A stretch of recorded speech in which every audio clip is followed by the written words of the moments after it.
മക്കളെ മക്കളെ സൗണ്ട് ഇല്ലേ അതിന്? ഹലോ ഹലോ മതിയില്ലേ? ആ കുഴപ്പമില്ല. പറയും കേൾക്കാവോ മക്കളെ? ആ എന്റെ ശൈശവ ബാല്യ കൗമാര കാലഘട്ടം അത്ര സുഖകര കാലഘട്ടമല്ല. ലോകത്തെ ഏറ്റവും കൂടുതൽ പീഡനവും സഹനവും പട്ടിണി അനുഭവിച്ച അമ്മയുടെ മകനാണ് ഞാൻ.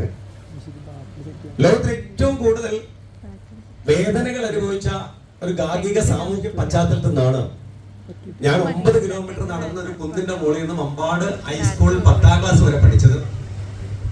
ഒരുപക്ഷെ നിങ്ങളുടെ ഈ സാഹചര്യങ്ങള് എന്റെ ബാല്യ കൗമാര കാലഘട്ടത്തിൽ എനിക്ക് കിട്ടിയിട്ടില്ല. ഇന്ന് പ്രിയപ്പെട്ട കുഞ്ഞിക്കയുടെ പ്രിയ സുഹൃത്ത് എന്നെ ജിദ്ദെന്ന് വിളിച്ചു.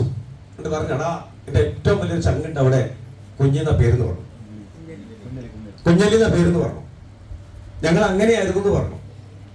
പറഞ്ഞത് എന്റെ സുഹൃത്ത് മെഹബൂബാണ്. ഈ മെഹബൂബിന്റെ ഉമ്മയ്ക്ക് എന്നെ ഭയങ്കര ഇഷ്ടമായിരുന്നു. മെഹബൂബ് ഏറ്റവും കൂടുതൽ പട്ടിണി അനുഭവിച്ചൊരു വ്യക്തിയായിരുന്നു മെഹബൂബ്.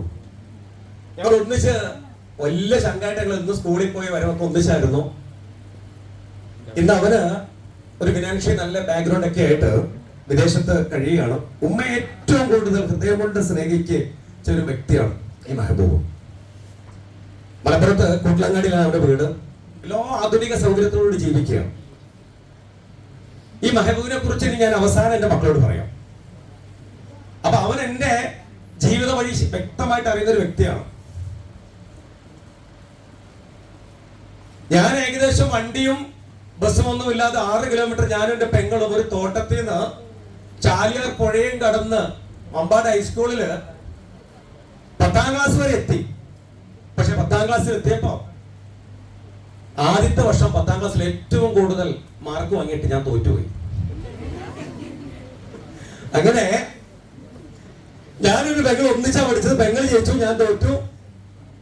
അങ്ങനെ ജീവിതത്തിൽ ആദ്യമായിട്ട് 4 ഷർട്ടും ഒരു മുണ്ടും 240 രൂപയും എടുത്ത് വീട്ടിൽ നിന്ന് ഇറങ്ങി.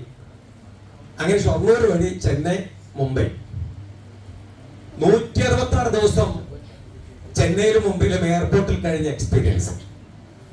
ജീവിതത്തിൽ മനസ്സിലായി പരാജയപ്പെട്ട വീട് വിട്ട് ഇറങ്ങരുതെന്ന് മനസ്സിലാക്കിയ 166 ദിവസത്തിന്റെ അനുഭവം ഇന്ന് ഈ ശരീരത്തിൽ പോലും അടയാളങ്ങളായി അവശേഷിക്കുന്നുണ്ട്. അപ്പൊ ജീവിതത്തില് എങ്ങനെ വെള്ളം മാത്രം കുടിച്ച് പട്ടിണി കിടക്കാമെന്നും, എങ്ങനെ റെയിൽവേ സ്റ്റേഷൻ പ്ലാറ്റ്ഫോമില് കോൺക്രീറ്റ് ബെഞ്ചിനടിയിൽ ഒരു പത്രത്തിന്റെ താള് ഉപയോഗിച്ച് റെയിൽവേ പോലീസ് കാണാതെ കിടക്കാമെന്നും, എന്റെ സമപ്രായമുള്ള കുട്ടികളും മാതാപിതാക്കൾ കൈകളിൽ പിടിച്ച് സന്തോഷിച്ച് അങ്ങനെ പ്ലാറ്റ്ഫോമിൽ നടന്നു പോകുമ്പോ കോൺക്രീറ്റ് തൂണുകൾക്ക് മറഞ്ഞ് കണ്ണ് നിറഞ്ഞ ഒരു 14 വയസ്സിന്റെ എക്സ്പീരിയൻസ് എന്റെ മുന്നിലുണ്ട്. എങ്ങനെയൊക്കെയോ അമ്മയെ കുറിച്ച് ഓർത്തു, നാടിനെ കുറിച്ച് ഓർത്തു. തിരികെ വന്നു. SLC തുടർ പഠനം അത്യാവശ്യം മാർക്കൊക്കെ വാങ്ങി ജയിച്ചു. അമ്പാട് MES കോളേജിൽ 66 ദിവസത്തെ പഠനം. പിന്നെ government Areekode ITL fit trade. ശേഷം കണ്ണൂർ ഗവൺമെന്റ് പോളിടെക്നിക്കൽ ഡിപ്ലോമയിൽ മെക്കാനിക്കൽ എഞ്ചിനീയറിംഗ്. ശേഷം കോയമ്പത്തൂരിൽ ശ്രീരംഗ സർവീസ് ലിമിറ്റഡ് എന്ന് പറയുന്ന ഇന്ത്യൻ റെയിൽവേയുടെ യന്ത്രവാഹങ്ങൾ നിർമ്മിക്കുന്ന ഒരു കമ്പനിയിൽ അപ്രന്റീസ് ട്രെയിനിങ്. അപ്പോഴാണ് എന്റെ എല്ലാ സന്തോഷങ്ങൾക്കും സങ്കടങ്ങൾക്കും കൂടെ നിൽക്കുന്ന എന്റെ കൂടപ്പുറപ്പെട്ട് ജാൻസി. ഞാൻ 2 മക്കളാണ്, എന്റെ അമ്മയ്ക്കും അച്ഛനും. ഒന്നെന്റെ പെങ്ങൾ ജാൻസി. അവൾ അടുത്ത വീട്ടിൽ ആൻഫോണിന്ന് വിളിച്ചിട്ട് കോയമ്പത്തൂർ വിളിച്ചിട്ട് പറഞ്ഞു, എടാ PSCക്ക് അപേക്ഷ ക്ഷണിച്ചിട്ട് നീ കൊടുക്കണം കേട്ടോ, നീ ഇങ്ങോട്ട് വരണം. വീട്ടിൽ വരണ്ട, അതിനെ കണ്ട അപ്പൊ വഴക്കുണ്ടാക്കും, അതുകൊണ്ട് ഞാൻ മെമ്പറുടെ വീട്ടിലോട്ട് കൊണ്ടുവരാന്ന് പറഞ്ഞു. അങ്ങനെ ഇന്നത്തെ വളാഞ്ചേരി ഹയർ സെക്കൻഡറി സ്കൂൾ, അന്നത്തെ വളാഞ്ചേരി ഹൈസ്കൂള് രാത്രി 12 മണിക്ക് വന്നത് ഓർമ്മയുണ്ട്. ഇളകിട ഒരു ജനലൊക്കെ എടുത്തു മാറ്റി അകത്ത് കയറി ഒപ്പമില്ലാത്ത 2 ബെഞ്ചൊക്കെ പിടിച്ചിട്ട് കിടന്നുറങ്ങി. രാവിലെ ഈ തട്ടൽ മുട്ടലൊക്കെ കണ്ണൊക്കെ തുറന്നു നോക്കിയപ്പോ പരീക്ഷ വന്നോണം ചോദിച്ചു. ഓടിപ്പോയി മുഖമൊക്കെ കഴുകി മുടി കുറച്ച് വെള്ളമൊക്കെ ആക്കി വന്നിരുന്ന് ക്വസ്റ്റ്യൻ പേപ്പർ കിട്ടി. അപ്പൊ ഇങ്ങനെ കണ്ണടച്ച് പ്രാർത്ഥിച്ചു, 540 ഒഴിവുകൾക്ക് വേണ്ടി ഈ കുരുത്തം കിട്ടവന്റെ പേരൊന്നും എടുത്ത് വരാൻ പോണില്ല. 2,40,000 പേര് പരീക്ഷ എഴുത പബ്ലിക് സർവീസ് കമ്മീഷന്റെ എക്സാമില് ഫിലിപ്പ് PG എന്ന് പറയുന്ന എന്റെ പേര് വരാനൊന്നും പോണില്ല. പക്ഷെ ക്വസ്റ്റ്യൻ പേപ്പർ ഞാൻ നെഞ്ചത്ത് വെച്ച് പ്രാർത്ഥിച്ചൊരു പ്രാർത്ഥനയുണ്ട്. ഈ പരീക്ഷയിൽ മുഴുവൻ ക്വസ്റ്റ്യനും എനിക്ക് ആൻസർ ചെയ്യാൻ പറ്റിയ, എന്റെ പേര് റാങ്ക് ലിസ്റ്റിൽ വന്നാൽ ഞാൻ എൻ്റെ അമ്മയ്ക്ക് ഒരു കുഞ്ഞ് സ്വർണ്ണക്കമ്മൽ വാങ്ങിക്കൊടുക്കും. ഇത് ഞാൻ ആത്മാർത്ഥമായിട്ട് പ്രാർത്ഥിച്ചതാണ്. പരീക്ഷ കഴിഞ്ഞ് ഞാൻ പോയി 6 മാസം കഴിഞ്ഞപ്പോൾ എൻ്റെ പെങ്ങൾ ഫോൺ ചെയ്തിട്ട് അപ്പോൾ പുറമെ വന്നിട്ട് പറഞ്ഞു, ഏയ് സിസ്റ്റർ കൂപ്പിളാണ് കേരള ഉണ്ട്, ഫോൺ ഹോൾഡ് പണിയെടുക്കുന്നത്. ഓടി വന്ന് ഫോൺ എടുത്തപ്പോൾ എൻ്റെ പെങ്ങള് എടുക്കുമ്പോൾ തന്നെ അവള് പറഞ്ഞു, എടാ റാങ്ക് ലിസ്റ്റ് വന്നിട്ടോ പറഞ്ഞു. എന്നിട്ട് എൻ്റെ പേരുണ്ടോ ചോദിച്ചോടാ, എല്ലാവരും പേരുണ്ട്, പക്ഷെ നിന്റെ പേര് മാത്രം അതിനകത്ത് ഉണ്ടടാന്ന് പറഞ്ഞ ഒറ്റ കരച്ചിൽ എൻ്റെ പെങ്ങള്. ഞാനും കരച്ചില്ല. ഏറ്റവും കൂടുതൽ ഞാന് സന്തോഷത്തിന് വേണ്ടി ജീവിതത്തിൽ കരഞ്ഞൊരു ദിവസമായിരുന്നു ആ ദിവസം. എന്റെ ശിരസിൽ അശോകസ്തംഭം വരാൻ പോണു, ഞാൻ സ്റ്റേറ്റിന്റെ ഭാഗമാകാൻ പോകും. അങ്ങനെ ട്രെയിനിങ് ഒക്കെ തുടങ്ങി 3 മാസത്തെ ട്രെയിനിങ് സ്റ്റൈഫൻഡ് വെച്ചിട്ട് വാങ്ങിയ ആ കുഞ്ഞു സ്വർണ്ണ കമ്മല് 76ാമത്തെ വയസ്സിൽ എൻ്റെ അമ്മ മേരിക്കുട്ടിയുടെ കാതിൽ ഇപ്പോഴും ഉണ്ട്. ഇടയ്ക്കൊക്കെ എൻ്റെ പെങ്ങൾ വന്നിട്ട് ഊരാൻ നോക്കും, ഊരമാന്ന് പറയും. ആ ചെറിയ കമ്മല് ഞാൻ വാങ്ങിത്തരാന്ന് പറയും. സന്തോഷമുണ്ട്. എൻ്റെ പെങ്ങളും സബ് ഇൻസ്പെക്ടറാണ്, ഇപ്പൊ വയനാട് കൽപ്പറ്റ പോലീസ് സ്റ്റേഷനിൽ സബ് ഇൻസ്പെക്ടറാണ്. അപ്പോ ഞാൻ ഇന്ന് പക്ഷേ സബ് ഇൻസ്പെക്ടർ എന്ന പദവിയിലില്ല. 7 വർഷവും 2 മാസം സർവീസ് നിലനിൽക്കെ സർവീസിന് VRS എടുത്തു. വേറൊന്നും കൊണ്ടല്ല, പെരിന്തൽമണ്ണ പോലീസ് സ്റ്റേഷനിൽ ഫിലിപ്പ് മമ്പാട് എന്ന് പറയുന്ന ഒരു സബ് ഇൻസ്പെക്ടർ ഇല്ലെങ്കിലും പോലീസ് സ്റ്റേഷൻ നീങ്ങും. 1000 സബ് ഇൻസ്പെക്ടർമാരെ സർക്കാർ റിക്രൂട്ട് ചെയ്യാൻ പറ്റും. പക്ഷെ ഫിലിപ്പ് മമ്പാട് എന്ന് പറയുന്നത് ഞാൻ ഈ മോട്ടിവേഷൻ മേഖലകളിൽ നിന്ന് മാറി നിൽക്കാൻ പറ്റുന്ന തിരിച്ചറിവ് വന്നപ്പം ഞാൻ യൂണിഫോം അഴിക്കാൻ തീരുമാനിച്ചു. ഇന്ന് ഏറ്റവും കൂടുതൽ എന്റെ സുഹൃത്തുക്കൾക്ക് പറയുന്നുണ്ട്, ഫിലിപ്പ് ഇപ്പൊ കുറച്ച് നല്ല പ്രോഗ്രാം ഒക്കെ ചെയ്തിങ്ങനെ നടക്കുകയാണ്. ഒരുപാട് GCC കൺട്രികളിലും USA കാനഡയ്ക്ക് വിസയുള്ള വ്യക്തിയാണ് ഞാൻ. അപ്പൊ എന്നോടെല്ലാം പറയും ഇങ്ങനെ, ഇപ്പൊ നിനക്ക് നല്ല പൈസയൊക്കെ ഉണ്ടല്ലോ എന്നൊക്കെ പറയും. ഞാൻ VRS കൊടുത്ത് ഇറങ്ങിയതിന്റെ പിറ്റേ ദിവസം അമ്മയുടെ കണ്ണ് സർജറി ഞാൻ കൊണ്ടുപോയി പെരിന്തൽമണ്ണ ആശുപത്രിയിലും. അങ്ങനെ ഞാൻ ഈ വലിയ കാലിഗ്രഫി പേരോട് ഇങ്ങനെ എഴുതുക. എന്നോട് മോൻ പറയും, പപ്പയ്ക്ക് കണ്ണട വെക്കാൻ പഠിച്ചിട്ടല്ലേ എന്ന് പറയും. അതേന്ന് പറയും. അപ്പൊ അങ്ങനെ അമ്മ സർജറി ഒക്കെ ചെയ്തപ്പോ അമ്മയ്ക്ക് കാഴ്ച കുറച്ച് കൂടി. അപ്പൊ അമ്മ പറഞ്ഞു, മക്കളെ നല്ല കാഴ്ച ഉണ്ടെന്ന് പറഞ്ഞു. അങ്ങനെ അതൊരു ആശുപത്രിക്കാരനോട് പറഞ്ഞു, ഇത് ഞങ്ങളൊന്ന് ഇൻസ്റ്റഗ്രാമിൽ കൊടുത്തോന്ന് പറഞ്ഞു. ഏകദേശം ഒരു 15 മില്യൺ ആളുകൾ അമ്മയുടെ വീഡിയോ അവർ ഷൂട്ട് ചെയ്ത് കണ്ടു. അതിനുശേഷം അവർ പറഞ്ഞു, അമ്മയെ വെച്ചിട്ട് ഒരു പരസ്യം ചെയ്യട്ടെ ചോദിച്ചു, ഒരു ഫ്ലെക്സ് ബോർഡ് വെക്കട്ടെ ചോദിച്ചു. വെച്ചോ എന്ന് പറഞ്ഞു. കുറച്ച് പൈസ ഞങ്ങൾ തരാമെന്ന് പറഞ്ഞു. ആയിക്കോട്ടെ എന്ന് പറഞ്ഞു. അങ്ങനെ പെരിന്തൽമണ്ണ പോലീസ് സ്റ്റേഷന്റെ മുമ്പിൽ ഒരു വലിയ ഫ്ലെക്സ് ആയിരുന്നു. പിന്നെ ഏകദേശം ഒരു 100-300 ഫ്ലെക്സുകൾ അവർ വെച്ചു കേരളത്തിലൊക്കെ. ഈ പറഞ്ഞ വയനാട് ചുരത്തിലും എയർപോർട്ടിലും എല്ലാവരും ഫ്ലെക്സ് ബോർഡുകൾ വെച്ചു. അപ്പൊ അതിനെ ചുറ്റിപ്പറ്റ സംഭവങ്ങൾ വേറെ, അത് ഞാൻ പിന്നെ പറയാം. അപ്പൊ അതിനുശേഷം കുറച്ചും കൂടെ തിരക്കുകൾ കൂടി, ക്ലാസ്സുകൾ കൂടി. അങ്ങനെ ക്ലാസ്സുകളിൽ ഞാൻ ഓരോ ക്ലാസ്സിനും പണം ചോദിച്ചു വാങ്ങാനൊക്കെ തുടങ്ങി. അത് അക്കൗണ്ട് വഴി അങ്ങനെ ചോദിച്ചു വാങ്ങി 2,60,00,000 രൂപ ഉണ്ടാക്കി ഞാൻ സ്വന്തമായിട്ട് എന്റെ അക്കൗണ്ട്. ഈ പൈസ ഒന്നും എനിക്ക് ഉപയോഗിക്കാനുള്ള പൈസയല്ല. ഞാനത് ചെയ്ത് ടാക്സ് അടച്ച വ്യക്തി കൂടിയാണ്. 2027 മലപ്പുറം ജില്ലയിൽ തീർത്തും സൗജന്യമായിട്ട് ഒരു ഡി അഡിക്ഷൻ സെന്റർ എന്റെ അമ്മ മേരിക്കുട്ടിയുടെ പേരില് പടുത്തു ഏറ്റവും വലിയ സന്തോഷം. അതൊരു യാത്രയാണ്. അപ്പോ ഇനിയാണ് എന്തുകൊണ്ടാണ് എനിക്ക് അഡിക്ഷൻ ഈ പറയുന്ന ലഹരി എന്ന് പറയുന്ന ഈ വിഷയവുമായി ബന്ധപ്പെട്ടുകൊണ്ട് ഞാൻ എന്തിനാണ് ഇത്രമാത്രം കുറച്ച് ചിന്തിക്കുകയും പ്രവൃത്തിയെടുക്കുകയും ചെയ്യുന്നതെന്ന് എന്റെ മക്കളോട് ഇനി ഞാൻ കുറച്ച് ഷെയർ ചെയ്യും. ഞാൻ പറഞ്ഞു, എന്റെ ജീവിതത്തിൽ ഏറ്റവും കൂടുതൽ ഈ ലോകത്ത് ഏറ്റവും കൂടുതൽ സങ്കടങ്ങളും പീഡനങ്ങളൊക്കെ അനുഭവിച്ച അമ്മയുടെ മകനാണ് ഞാൻ. എന്റെ അച്ഛൻ നല്ലൊരു മദ്യപാനിയായിരുന്നു. പക്ഷെ അച്ഛൻ ഇന്ന് ജീവിച്ചിരിപ്പില്ല, മരിച്ചുപോയി. പക്ഷെ അച്ഛന്റെ അവസാന സമയങ്ങളിൽ അച്ഛൻ ഒരു 9 വർഷം ഏറ്റവും സന്തോഷമുള്ള ഒരു അച്ഛനായി അച്ഛൻ എനിക്ക് ജീവിതത്തിൽ തിരിച്ചു കിട്ടി. ഞാൻ ലഹരി എന്ന് പറയുന്ന വിഷയം ബന്ധപ്പെട്ടുകൊണ്ട് നാടുകൾ മുഴുവൻ ക്ലാസ് എടുത്ത് ഈ മെമന്റോ ഒക്കെ വാങ്ങി വീട്ടിൽ കൊണ്ടുവന്ന് ഇങ്ങനെ അടിക്കൊക്കെ വെക്കുമ്പോഴും എന്റെ അച്ഛൻ തൊട്ടടുത്ത കടയിലും അച്ഛന്റെ കൂട്ടുകാർക്കിടയിലും ഒക്കെ മദ്യപിക്ക പൗലിക്കുണ്ടെന്ന് അറിഞ്ഞപ്പോ വല്ലാത്ത വിഷമം. ഫിലിപ്പ് നാട് നന്നാക്കുന്നുണ്ട്, പക്ഷെ അവന്റെ അപ്പൻ എപ്പോഴും വലിയും കൂടിയുണ്ട് എന്ന് പറഞ്ഞു. അങ്ങനെ എന്റെ അപ്പനോട് ഞാൻ പറഞ്ഞു, അപ്പാ ഞാൻ ക്ലാസ് എടുക്കാൻ പോകില്ല, അപ്പനെ വലിക്ക് നിർത്തട്ടെ, അപ്പന് കുടി നിർത്ത് എന്നല്ല ഞാൻ ക്ലാസ് എടുക്കാൻ പോകുള്ളൂ, എന്നെ നാണം കെടുത്തരുത് എന്നൊക്കെ പറയും. പക്ഷെ എന്റെ അച്ഛൻ കേൾക്കൂല. പിന്നെ അച്ഛന് വല്ലാത്ത ബഹുമാനം എന്നോട്, ഞാൻ കാണാതൊക്കെ വലിക്കും. അങ്ങനെ വീടിന്റെ അടുത്തൊരു വളമുണ്ട്, ആ വളവിൽ അവിടെ പോയി വലിച്ചിട്ട് തിരിച്ചു വരും. അങ്ങനെ പീടിയും ഈ പറഞ്ഞ മദ്യമൊന്നും വീട്ടിൽ അച്ഛൻ വെക്കൂല. അത് അച്ഛനെ കൂട്ടുകാരെയൊക്കെ അച്ഛൻ കൂടെ കൂട്ടി. അങ്ങനെ ഇത് പിന്നെ തിരിച്ചറിയുമ്പോൾ വളരെ മാനസികമായിട്ട് ഞാനും അച്ഛനും ചില വഴക്കുകള്, കുറച്ച് കൂടിയ വേദനിപ്പിക്കുന്ന വാക്ക് അച്ഛനോട് പറയേണ്ടതൊക്കെ വന്നു ജീവിതത്തിൽ. അങ്ങനെ ഞാൻ ഏറ്റവും ഇഷ്ടപ്പെടുന്ന ഉമ്മർ സാറ്, ചേർത്തലയിൽ ഉമ്മർ സാറ് എന്റെ ഒരു ഗുരുതുല്യനാണ്. ഞാൻ സാറിനോട് ഈ വിഷമങ്ങളൊക്കെ ഷെയർ ചെയ്യും. അപ്പൊ പറഞ്ഞു, നീ നിന്റെ അപ്പനെ ഒന്ന് കെട്ടിപ്പിടിക്കടാന്ന് പറഞ്ഞു. നിന്റെ അപ്പനെ ഒന്ന് നീ കെട്ടിപ്പിടിക്കടാ, നീ മൈൻഡ് ടൂണിംഗ് ഒക്കെ കഴിഞ്ഞ ആളല്ലേ, ബാക്കി ഞാൻ പറയണമെന്ന് ചോദിച്ചു. ഈ എല്ലാവരും എന്ന് പറയുന്ന ഒരു സിസ്റ്റം ഉണ്ട് മനഃശാസ്ത്രത്തിന്. അവൻ ഒരു ദിവസം അച്ഛനെ കെട്ടിപ്പിടിക്കാൻ തീരുമാനിച്ചു. ഒരു ക്രിസ്മസിന് അച്ഛൻ ഇങ്ങനെ ഭക്ഷണം കഴിച്ചോണ്ടിരിക്കുക. ഭക്ഷണം കഴിക്കാൻ തുടങ്ങിയിട്ടുള്ളൂ, നല്ല മദ്യം മണക്കുന്നുണ്ട്. ക്രിസ്മസിന് എന്റെ 2 വയസ്സുള്ള എന്റെ അഭിനവ് തൊട്ടപ്പുറത്തുണ്ട്. അപ്പൊ ഞാൻ അച്ഛന്റെ പുറകിൽ ഇങ്ങനെ പോയി നിന്ന് എങ്ങനെ കെട്ടിപ്പിടിക്കും, ഇങ്ങനെ പിടിക്കണോ ഇങ്ങനെ പിടിക്കണോ, അപ്പൊ എങ്ങനെ കെട്ടിപ്പിടിക്കണമെന്ന് വല്ലാത്തൊരിത്. കാര്യം അത്രമേൽ അച്ഛനെ വേദനിപ്പിച്ചിട്ടുണ്ട് വാക്കുകൊണ്ടൊക്കെ. കഴിഞ്ഞ അതിനു മുമ്പ് 10 വർഷമായിട്ട് അച്ഛന്റെ മുഖത്ത് നോക്കി സംസാരിച്ചിട്ടില്ല, റൈറ്റ് കോണ്ടാക്ട് ഒന്നും ഇല്ല. ഞാൻ തൊട്ട് പുറകിൽ പോയി നിന്നു. അങ്ങനെ മനസ്സ് ഞാനത് ബിലീവ് മൈൻഡിലേക്ക് കൺവെർട്ട് ചെയ്തു. കെട്ടിപ്പിടിക്കാം, അങ്ങനെ പുറകെ കൂടെ കെട്ടി അങ്ങോട്ട് പിടിച്ചപ്പോ എനിക്ക് മനസ്സിലായി അച്ഛന്റെ ശരീരത്തിലൊക്കെ ഭയങ്കര തണുപ്പ്. അപ്പൊ ഈ വാരിയലൊക്കെ എന്റെ കയ്യിലൊക്കെ ഇങ്ങനെ ടച്ച് ചെയ്യുന്നുണ്ട്. ഭയങ്കര ഒരു കുഞ്ഞ് ആളെ പോലെ, ഒരു മെലിഞ്ഞ് ശോഷിച്ച ഒരാളെ പോലെ എനിക്ക് അച്ഛനെ ഫീൽ ചെയ്യും.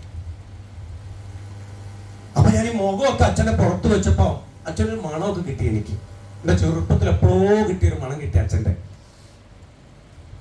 ഞാൻ ഒന്നും കൂടെ അമർത്തി പിടിച്ചു, ഞാൻ പൊട്ടിക്കരഞ്ഞു. അപ്പാ, ഞാൻ ഒരുപാട് അപ്പനെ ഞാൻ സങ്കടപ്പെടുത്തിയിട്ടുണ്ട്, എന്നോട് പൊറുക്കണം, എന്റെ അപ്പം വലിയ കുടിയോ നിർത്തണം. ഞാൻ എനിക്ക് അഭിമാനത്തിന് വേണ്ടി പറഞ്ഞതല്ല, ഇപ്പോഴെനിക്ക് മനസ്സിലായത് എന്റെ അപ്പൻ വലിയ കുടി നിർത്തണം, എന്നോട് പൊറുക്കണം അപ്പ എന്ന് പറഞ്ഞു. കെട്ടിപ്പിടിച്ച് പുറത്ത് കുറെ നേരം ഉമ്മ വെച്ചു. ആ പിടുത്തം വിടാൻ തോന്നിയില്ല. പിന്നെ ആ പിടുത്തം ആത്മാർത്ഥമായിട്ട് പിടിച്ചതാ. എന്റെ മോൻ കരഞ്ഞു, എന്റെ ഭാര്യ കരഞ്ഞു, അമ്മ കരഞ്ഞു. എന്ത് പറ്റിയെന്ന് ചോദിച്ചു, ഓടി വന്നിട്ട് എന്താ നിനക്ക് പറ്റിയെന്ന് ചോദിച്ചു. ഒന്നുമില്ല അമ്മ, എന്റെ അപ്പൻ വലിയ കുടി നിർത്തണം, എനിക്ക് എന്റെ അപ്പനെ കൂടുതൽ കാലം കാണണം, ഞാൻ ഒരുപാട് വേദനിപ്പിച്ചിട്ട് എന്റെ അപ്പനെ എന്ന് പറഞ്ഞു. ആ ഭക്ഷണം കഴിക്കാതെ അങ്ങനെ ഇരുന്ന് കയ്യിൽ വെച്ച ആ പാത്രത്തിൽ എന്റെ അപ്പൻ ഇങ്ങനെ കുറെ നേരം ഇങ്ങനെ വിരലേക്കാക്കി നിന്നു. പിന്നെ ഞാൻ പതുക്കെ ഇങ്ങോട്ട് അമ്മ കൈ പിടിച്ച് മാറ്റി, നീ മോൻ കഴിയിട്ട് എന്തെങ്കിലും കഴിക്കാൻ പറഞ്ഞു അമ്മ. അച്ഛൻ അങ്ങനെ തന്നെ എഴുന്നേറ്റ് മുറിക്കകത്തേക്ക് പോയി. അച്ഛൻ്റെ കുഞ്ഞ് തിണ്ണയുണ്ട്, അവിടെ പോയി ആ വാതില് കുറ്റിയിട്ട് അച്ഛൻ. പിന്നെ അമ്മ ഇടയ്ക്ക് പോയി വിളിച്ചിട്ട് ഞാൻ കുറച്ച് കിടക്കട്ടെ എന്ന് പറഞ്ഞു അച്ഛൻ. ജനലിനകത്തോട് നോക്കുമ്പോ അച്ഛൻ അങ്ങോട്ട് തിരിഞ്ഞ് ഇങ്ങനെ കിടക്കുക. വൈകുന്നേരമായി, നേരം വെളുത്തു. അച്ഛൻ്റെ ഭക്ഷണം ഒരു തുള്ളി വെള്ളമോ കുടിച്ചിട്ടില്ല. പിറ്റേന്ന് രാവിലെ അമ്മ പറഞ്ഞു, മോനെ അപ്പന് വായിക്കകത്തൊക്കെ തുപ്പലൊക്കെ നിറയുന്നുണ്ട്, അപ്പന് വെള്ളം ഇറക്കാൻ പറ്റുന്നില്ല എന്ന് പറഞ്ഞു. ഞാൻ അടുത്ത് പോയിട്ട് വീണ്ടും അപ്പനെ ഷോൾഡറിൽ നിന്ന് വെച്ച അപ്പ തിരിഞ്ഞു നോക്കി. ഞാൻ പറഞ്ഞു, അപ്പ ആശുപത്രി പോകണമെന്ന് പറഞ്ഞു. ആ വേണം മക്കളെ, എനിക്കത് അങ്ങനെ നിർത്താൻ പറ്റുന്നില്ല കുഞ്ഞെ, അപ്പം നോക്കിയിട്ടും നടക്കാത്തതുകൊണ്ടാണ് പറഞ്ഞു. അങ്ങനെ മെഡിക്കൽ കോളേജിൽ റസാഖ് ഡോക്ടർ എടുത്ത് കൊണ്ടുപോയി, സൈക്കാട്രിസ്റ്റ് എടുത്ത് കൊണ്ടുപോയി. അതേ കുറച്ച് ഗുളികയും കാര്യങ്ങളൊക്കെ അത് ചെയ്തു. 3-ാമത്തെ ദിവസം നേരെ ഒരു ധ്യാനത്തിനെ കൊണ്ടുപോയി. കുറച്ചും കൂടെ ആത്മീയമായിട്ട് ബലമൊക്കെ അച്ഛന് കിട്ടിക്കോട്ടെ. അമ്മയും ഞാനും ഭാര്യയും മക്കളൊക്കെ ആയിട്ട് പോയി. ആ ധ്യാനമൊക്കെ കഴിഞ്ഞാൽ അച്ഛനെ കുറച്ചും കൂടെ കരുത്തൊക്കെ കിട്ടി. അച്ഛനെ പല്ലൊക്കെ കൊണ്ടുവന്ന് ക്ലീൻ ചെയ്തു. അച്ഛന് മുഖമൊക്കെ ഇങ്ങോട്ട് കുറച്ചും കൂടെ ഒരു തുടുപ്പൊക്കെ വരാൻ തുടങ്ങി. അതിനെ ഇങ്ങനെ പ്രൊമോട്ട് ചെയ്ത് പറയാൻ തുടങ്ങി. അച്ഛൻ പഴയ പോലല്ല എന്നൊക്കെ പറഞ്ഞു. അങ്ങനെ എപ്പോഴും കൂടെ നിന്ന് 49 വർഷത്തെ പുകവലി മദ്യപാനവും എന്റെ അച്ഛൻ ഉപേക്ഷിച്ചു. അപ്പൊ അന്ന് മനസ്സിലായി, ഒരു ഡീഅഡിക്ഷൻ സെന്ററിൽ കൊണ്ടുപോകണ്ട, നമുക്ക് സ്നേഹവും പരിചരണവും നമുക്ക് കാണാൻ കണ്ണും കേൾക്കാൻ കാതും കൈകളും ഉണ്ടെങ്കിൽ ഏത് ലഹരി ഉപയോഗിക്കുന്ന ഒരാളെ നമുക്ക് ജീവിതത്തിലേക്ക് തിരിച്ചു കൊണ്ടുവരാൻ പറ്റും. പക്ഷേ ഒരു പരിഗണന കൊടുക്കണം നമ്മൾ മനസ്സിൽ. പക്ഷേ ലഹരി ഉപയോഗിക്കുന്ന മുഴുവൻ ആളുകൾക്കും നമ്മൾ കൊടുക്കുന്നത് ഉപദേശമാണ്. ഒരുത്തം കെട്ടാൻ തലതെറിച്ചോ, നീ ഒടുങ്ങാൻ വേണ്ടി നാളം കെടുത്താൻ നിന്റെ കാര്യം കൊണ്ടാണ് നിന്റെ ഉപ്പയെ ഞാൻ അടിയുണ്ടാകണം, നിന്റെ അപ്പൻ ഞാൻ അടിയുണ്ടാകണേ, മൊട്ടയിൽ വിളിച്ചിട്ടില്ല, വലിക്കുന്നു കുടിക്കുന്നു, നിന്റെ കൂട്ടുകാര് വൃത്തം കെട്ടവൻ, തലതെറിച്ചവൻ, താന്തോന്നി, അധിക പ്രസംഗി, മണ്ടൻ, മടയൻ, പൊട്ടൻ. നിർത്തുവോ? നിർത്തൂല. ഇനി ഒരു സാധാരണ വീട്ടമ്മ എന്താ പറയാ ഭർത്താവിനോട്, കോവിഡ് തൊടാൻ വന്നേക്കുന്നത്, ഉമ്മ വയ്ക്കാൻ വന്നേക്കുക, കൊന്നുവാ കുടിച്ചു വന്നേക്കുന്നത്, ഉമ്മ വയ്ക്കാൻ വന്നേക്കുന്നത്. ആ പോയാ പഴയ പോ. ആ കൊച്ചിന് ഒരു നൈറ്റി ഉണ്ടോ, ഒരു ചുരിദാറുണ്ടോ, ഒരു മാലയുണ്ടോ, സ്കൂളിൽ പോകുമ്പോൾ കൊച്ചല്ലെങ്കിൽ മൂക്ക് പോട്ടെ, കുടിക്കാൻ പൈസയുണ്ട്, വായിക്കാൻ പൈസയുണ്ട്, പോ. ഇതൊക്കെ കേട്ടാ നിർത്തുവോ? ഈ വേൾഡ് ആന്റി ഡ്രഗ് ക്യാമ്പയിനെ ബന്ധപ്പെട്ടുകൊണ്ട് നോക്കണം, നാഷണൽ ഡ്രഗ് സൊസൈറ്റിയുടെ ഡോക്ടർ ദീപക് ചോപ്ര സാറിന്റെ ഒരു പ്രഭാഷണം കേട്ടു ഡൽഹി അശോക ഹാളില്. ഞാൻ നാഷണൽ ഡ്രഗ് എക്സിക്യൂട്ടീവ് മെമ്പർ കൂടിയാണ്. ഞാൻ ഒരുപാട് പുസ്തകങ്ങളൊക്കെ വായിക്കും. പക്ഷേ കേൾക്കാത്തൊരു ഇൻഫർമേഷൻ മനസ്സിലേക്ക് വന്നപ്പോ എന്താണ് അഡിക്ഷൻ എന്ന് മനസ്സിലായി. നമുക്ക് ലഹരി എന്താ നമുക്കറിയാം, ലഹരി വസ്തുക്കൾ എന്താണെന്ന് അറിയാം, ദോഷങ്ങൾ എന്താണെന്ന് അറിയാം, ഉപയോഗിക്കരുതെന്നറിയാം. എന്നിട്ടും ശതകോടിക്കണക്കിന് ഈ കൗമാരങ്ങൾ ഈ 198 രാജ്യമുണ്ട്, ഏറ്റവും ചെറിയ വർദ്ധിക്കാൻ തുടങ്ങി. ഏറ്റവും വലിയ ലക്ഷ്യം വരെ പരന്നു കിടക്കുന്ന ഈ ഭൂലോകത്തെ രാജ്യങ്ങളിൽ മുഴുവനും ലക്ഷക്കോടിക്കണക്കിന് കൗമാരങ്ങൾ ഈ സൈക്കോട്രോപിക് സബ്സ്റ്റൻസ് ഉപയോഗിക്കുന്നുണ്ട്. എന്താ കാരണം? അറിവില്ലാത്തതുകൊണ്ടാണോ? തിരിച്ചറിവില്ലാത്ത പ്രശ്നമാണ്. അറിവുണ്ട് പക്ഷെ തിരിച്ചറിവില്ല, അല്ലേ? അറിവുണ്ട്, തിരിച്ചറിവില്ല. ഇപ്പൊ അമ്മക്കൊരു സാധനം കൊണ്ടിരുന്നുണ്ട് ഗ്ലാസ്സില്, ചായ ആണോ കോഫി ആണോ? ചായ. എനിക്ക് ഫസ്റ്റ് വന്നോളൂ, ഞാൻ ചായ. ഓക്കെ. ഈ ചായ കുടിക്കാത്ത മക്കളൊക്കെ കൈവക്കിക്കേ. എത്ര പേര് ചായ കുടിക്കാത്ത? ചായ. Thank you. എത്ര പേരുണ്ട്? 1 2 3 4 5 6 7 8 9 10 11. ഓക്കെ, 11 പേര് കൈ തട്ടിട്ടോളൂ. നിങ്ങൾ 11 പേര് കുടിക്കണ്ട, ബാക്കി ഞങ്ങളൊക്കെ കുടിച്ചോളാം കേട്ടോ.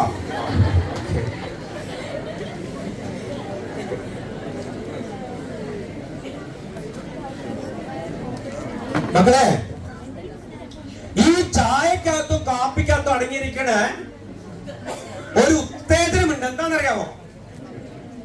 കഫീൻ, അല്ലേ? ഇത് നമ്മളെ ബ്രെയിനെ സ്റ്റിമുലേറ്റ് ചെയ്യപ്പെടുന്നുണ്ട്. നോക്കിക്കേ, അത് ഡോക്ടർ ദീപക് ചോപ്രയുടെ അദ്ദേഹത്തിന്റെ നിഗമനവും കണ്ടുപിടുത്തവും ഒക്കെ അദ്ദേഹം അതിനെക്കുറിച്ച് റിസർച്ച് ചെയ്ത് അദ്ദേഹം പറയുകയാണ് 10% ഈ ചായയിലും കോഫിയിലുമുള്ള അഡിക്ഷൻ നിങ്ങളെ ബ്രെയിനെ സ്വാധീനിക്കുന്നത് 10%. എത്രയാ മക്കളെ? ചായ കൊടുക്കുമ്പോ എല്ലാം മറന്നുപോയോ? ആ ചായ സ്പീഡിൽ കൊടുത്തു. എത്രയാ നമ്മളെ ബ്രെയിനെ സ്വാധീനിക്കണേ? എത്ര? 10%. എന്നാ കേട്ടോ, സിഗരറ്റ് നമ്മുടെ ബന്ധം, സ്വന്തം ഇല്ലെങ്കിൽ നമ്മുടെ കസിൻസ്, നമ്മുടെ കൂട്ടുകാര്, അറിയപ്പെടുന്ന നമ്മുടെ വീടിനടുത്തുള്ള അങ്കിളുമാര്, ഏട്ടന്മാരൊക്കെ ഉപയോഗിക്കുന്ന സിഗരറ്റിന്റെ അതിന്റെ അഡിക്ഷൻ ലെവല് നമ്മുടെ ബ്രെയിനെ സ്വാധീനിക്കുന്ന 200 ആണ്. 200% ചായയേക്കാൾ. ഇല്ല, ചായ 10ഉം സിഗരറ്റ് 200ഉം മദ്യം 800 മുതൽ 1500ഉം തൊട്ടടുത്തുള്ള ആൻഡ് സ്കൂൾ കഞ്ചാവ് ഈ പറയുന്ന സൈക്കോട്രോപിക് സബ്സ്റ്റൻസ് ബ്രെയിനെ സ്വാധീനിക്കുന്നത് 3000 to 4000. ഇനി അടുത്ത് നോക്കണം, ഈ ഹെറോയിൻ, പെപ്റ്റൈൻ, ബ്രൗൺ ഷുഗർ, മെത്താംഫെറ്റമിൻസ്, ഈ പറയുന്ന സൈക്കോട്രോപിക് സബ്സ്റ്റൻസുകൾ നമ്മുടെ ബ്രെയിനെ സ്വാധീനിക്കുന്നത് നോക്കണം 3000 to 6000 ആണ്. 3000 മുതൽ 6000 വരെയാണ്.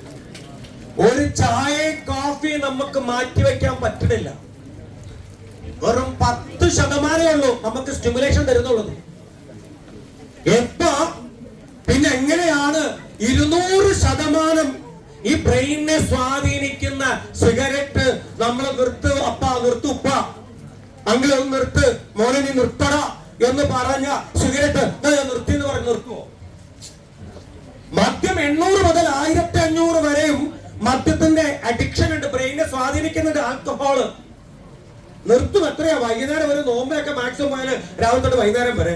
ഇത് വേളാങ്കണിക്ക് ഒന്ന് മാലയിട്ടാല്, അല്ലെങ്കിൽ ശബരിമലയ്ക്ക് മാലയിട്ട് 41 ദിവസം കുളിച്ച് ശരണം വിളിക്കും. 41 ദിവസം മലയ്ക്ക് പോയിട്ട് തിരിച്ചു വന്ന പിന്നെന്താ പരിപാടി? അതെ, പഴയ പോലെ അല്ലേ? അത്രേ ഉള്ളൂ. അപ്പൊ നോക്ക് മക്കളെ, ചായ ഒന്ന് സ്പീഡിലാക്കിക്കേ. ആ, എല്ലാരും എന്നെ നോക്കി ചിരിച്ചേ. അപ്പൊ നോക്കണം. ഞാൻ നിങ്ങളെ ബോറടിപ്പിക്കും, കുറച്ച് സമയമുള്ളൂ കേട്ടോ. നിങ്ങൾ എങ്ങനെ ഇരിക്കേണ്ടതെന്ന് അറിയാവോ? എന്തായാലും ഫിലിപ്പ് സാർ സംസാരിക്കുന്നതിനകത്ത് ഞാൻ കള്ളും കഞ്ചാവൊന്നും അടിക്കാത്ത എന്തിനാ എനിക്ക് ME സ്കൂളിൽ വന്നിട്ട് ഇങ്ങനെ ക്ലാസ് എനിക്ക് തരുന്നത്? എന്തിനാ? നിങ്ങൾക്ക് ഉപയോഗിക്കത്തില്ലെന്ന് അറിയത്തില്ല സാർ, ഉപയോഗിക്കില്ല, സത്യമാ. പക്ഷേ ഇവിടെ ഇരിക്കുന്ന ഞാൻ ഇങ്ങനെ കാണുമ്പോൾ 20 കുട്ടികൾ ഇതിനകത്ത് നല്ല രീതിയിൽ ക്ലാസ് എടുക്കാൻ പറ്റുന്ന കുട്ടികളുണ്ട്. 20 പേരുണ്ട്. നിങ്ങൾക്ക് നല്ല പവർ പോയിന്റ് ഒക്കെ ഞാൻ തരാം. നിങ്ങൾ മെയിൽ ഐ ഡി തന്നാൽ മതി. നിങ്ങൾ വിചാരിച്ചാല് നിങ്ങളുടെ സോഷ്യൽ മീഡിയ ബന്ധങ്ങളില്, നിങ്ങളുടെ കുടുംബ സദസ്സുകളില്, നിങ്ങളുടെ ഗ്രൂപ്പുകളില്, നിങ്ങൾ പഠിച്ച ചെറിയ UKG LKG സ്കൂളുകളിൽ, അംഗനവാടിയിലൊക്കെ നിങ്ങൾക്ക്, അല്ലെങ്കിൽ അമ്മമാരുടെ കൂട്ടായ്മയിലൊക്കെ നിങ്ങൾക്കൊരു 15 മിനിറ്റ് ഒക്കെ സംസാരിക്കണമെന്നേ. എന്നിട്ട് ഇതുപോലെ ക്യാമറ മൊബൈലൊക്കെ ഓണാക്കി വെക്കണം. അല്ലെങ്കിൽ നല്ലൊരു വീഡിയോ ചെയ്യണം. ഞാൻ പുത്തനത്താണിയിൽ ഇന്നലെ ക്ലാസ് എടുക്കാൻ പോയപ്പോ ഞാൻ അവരോട് ചോദിച്ചു, സോഷ്യൽ മീഡിയ ഉപയോഗിക്കുന്ന എത്ര പേരുണ്ട് ചോദിച്ചപ്പോ ഇൻസ്റ്റാഗ്രാം ഉപയോഗിക്കുന്ന 140 പേരുണ്ട് അവിടെ. അപ്പൊ ഞാൻ ചോദിച്ചു എത്ര വർഷമായി? ഒരാൾ പറഞ്ഞു 1 വർഷം, 2 വർഷം, 3 വർഷം എന്ന് പറഞ്ഞു. ഞാൻ 3 വർഷമായിട്ടും ഇൻസ്റ്റാഗ്രാമിനകത്ത് സമൂഹത്തിന് എന്താ എന്റെ മോൻ കൊടുത്തത്?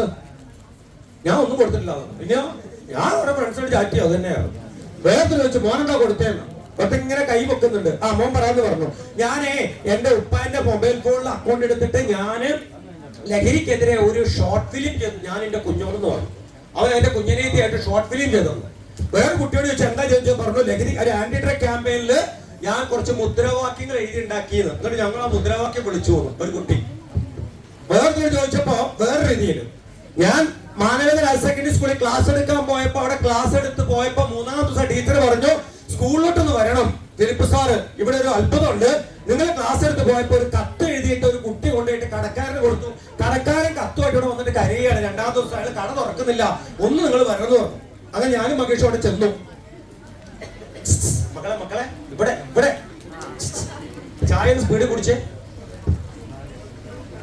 ആ, നോക്ക് സഹോദരന്മാർ, ചായ സ്പീഡിൽ കൊടുത്തേ. ഇല്ല, നമ്മൾ കല്യാണം വീട് പോലെ ആയിപ്പോ അല്ലേ? ചായപ്പാറ്റി സർക്കാരായി പോകും. പെട്ടെന്ന് കുടിച്ചു, പെട്ടെന്ന്. അല്ല, ചൂടൊന്നുമില്ല. ഊതിയിട്ട് അങ്ങോട്ട് കുടിച്ചേ, വലിച്ചു കുടിച്ചേ. ഓക്കെ, നിങ്ങൾ കുടിക്കുന്നുണ്ട്, എനിക്ക് കൊതിയാണ്, ഞാനും കുടിക്കട്ടെ.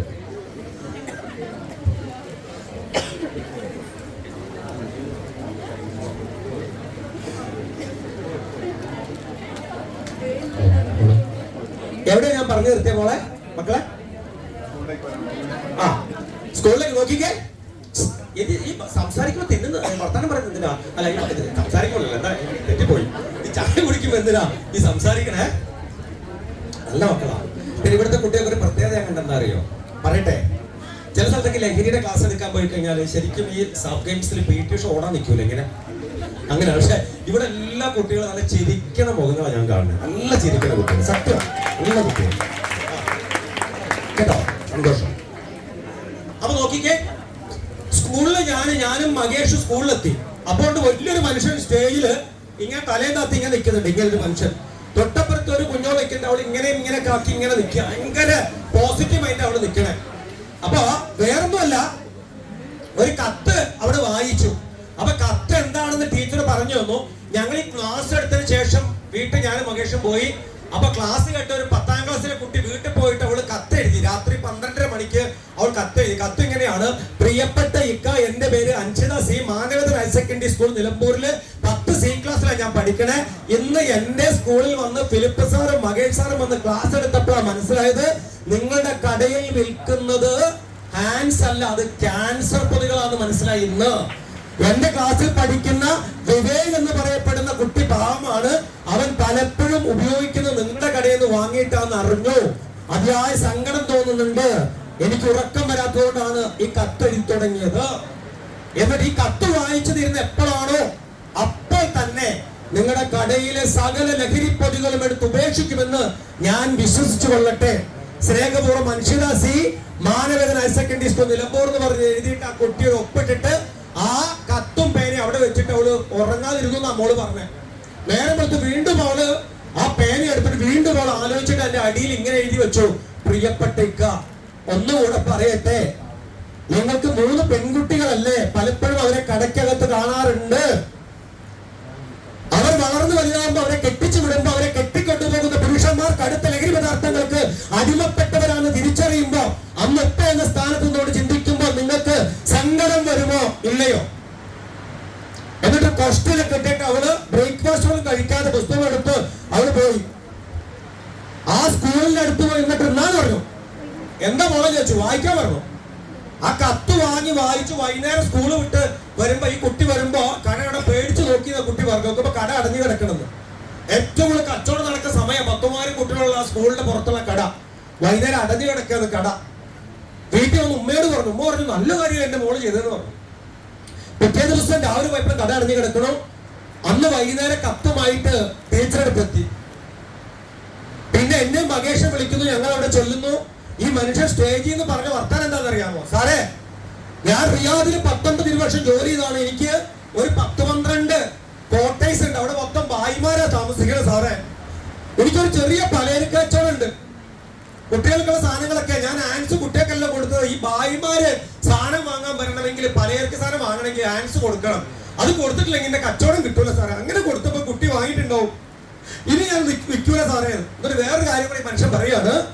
5 പ്രാവശ്യം നിലമ്പൂർ പോലീസ് പിടിച്ചിട്ടുണ്ട് സാറേ. സത്യം 5 പ്രാവശ്യം നിലമ്പൂർ പോലീസ് പിടിച്ചിട്ടും ഈ പറയുന്ന കോർട്ട് ആക്ട് പ്രകാരമുള്ള നിരോധിക്കപ്പെട്ട പുകയില ഉൽപ്പന്നം വിൽക്കുന്ന ഈ വ്യക്തിക്ക് മാനസാന്തരപരാക്കിയ വ്യക്തിയെ ഒരു 14 വയസ്സുള്ള അൻഷിത എന്ന് പറയുന്ന ഒരു ഓട്ടോറിക്ഷ തൊഴിലാളിയുടെ മകള് രാത്രി ഉറങ്ങാതെ പേനയും പേപ്പറും എടുത്ത് അവൾ എഴുതിയ വാക്കുണ്ടല്ലോ, പ്രിയപ്പെട്ട ഇക്ക എന്ന് തുടങ്ങി അവസാനം നിങ്ങൾക്ക് 3 പെൺകുട്ടികളല്ലേ, ഭാവിയിൽ അവരെ കെട്ടിക്കൊണ്ടുപോകുന്ന പുരുഷന്മാർ കടുത്ത ലഹരി പദാർത്ഥങ്ങൾക്ക് അടിമപ്പെട്ടവരാൻ തിരിച്ചറിഞ്ഞ അവസരം വന്നാൽ ഉപ്പ എന്ന സ്ഥാനത്തോട് ചിന്തിക്കുമ്പോ സങ്കടം വരുമോ എന്ന് ചോദിച്ച അൻഷിതയുടെ വാക്കുണ്ടല്ലോ, ആ മനുഷ്യനെ മാനസാന്തരപ്പെടുത്തി. അങ്ങനെ ചോദിക്കാൻ പറ്റണ, എഴുതാൻ പറ്റുന്ന കഴിവുള്ള, പദസമ്പത്തുള്ള, നല്ല ബ്രില്യന്റ് മൈൻഡുള്ള മക്കളാണ് ഈ MES സ്കൂളിലെ പെണ്ണുമക്കള്. അങ്ങനെ നിങ്ങൾ എഴുതാം. ലഹരിക്കെതിരെ നിങ്ങൾ എഴുതണം. ലഹരിക്കെതിരെ സംസാരിക്കണം.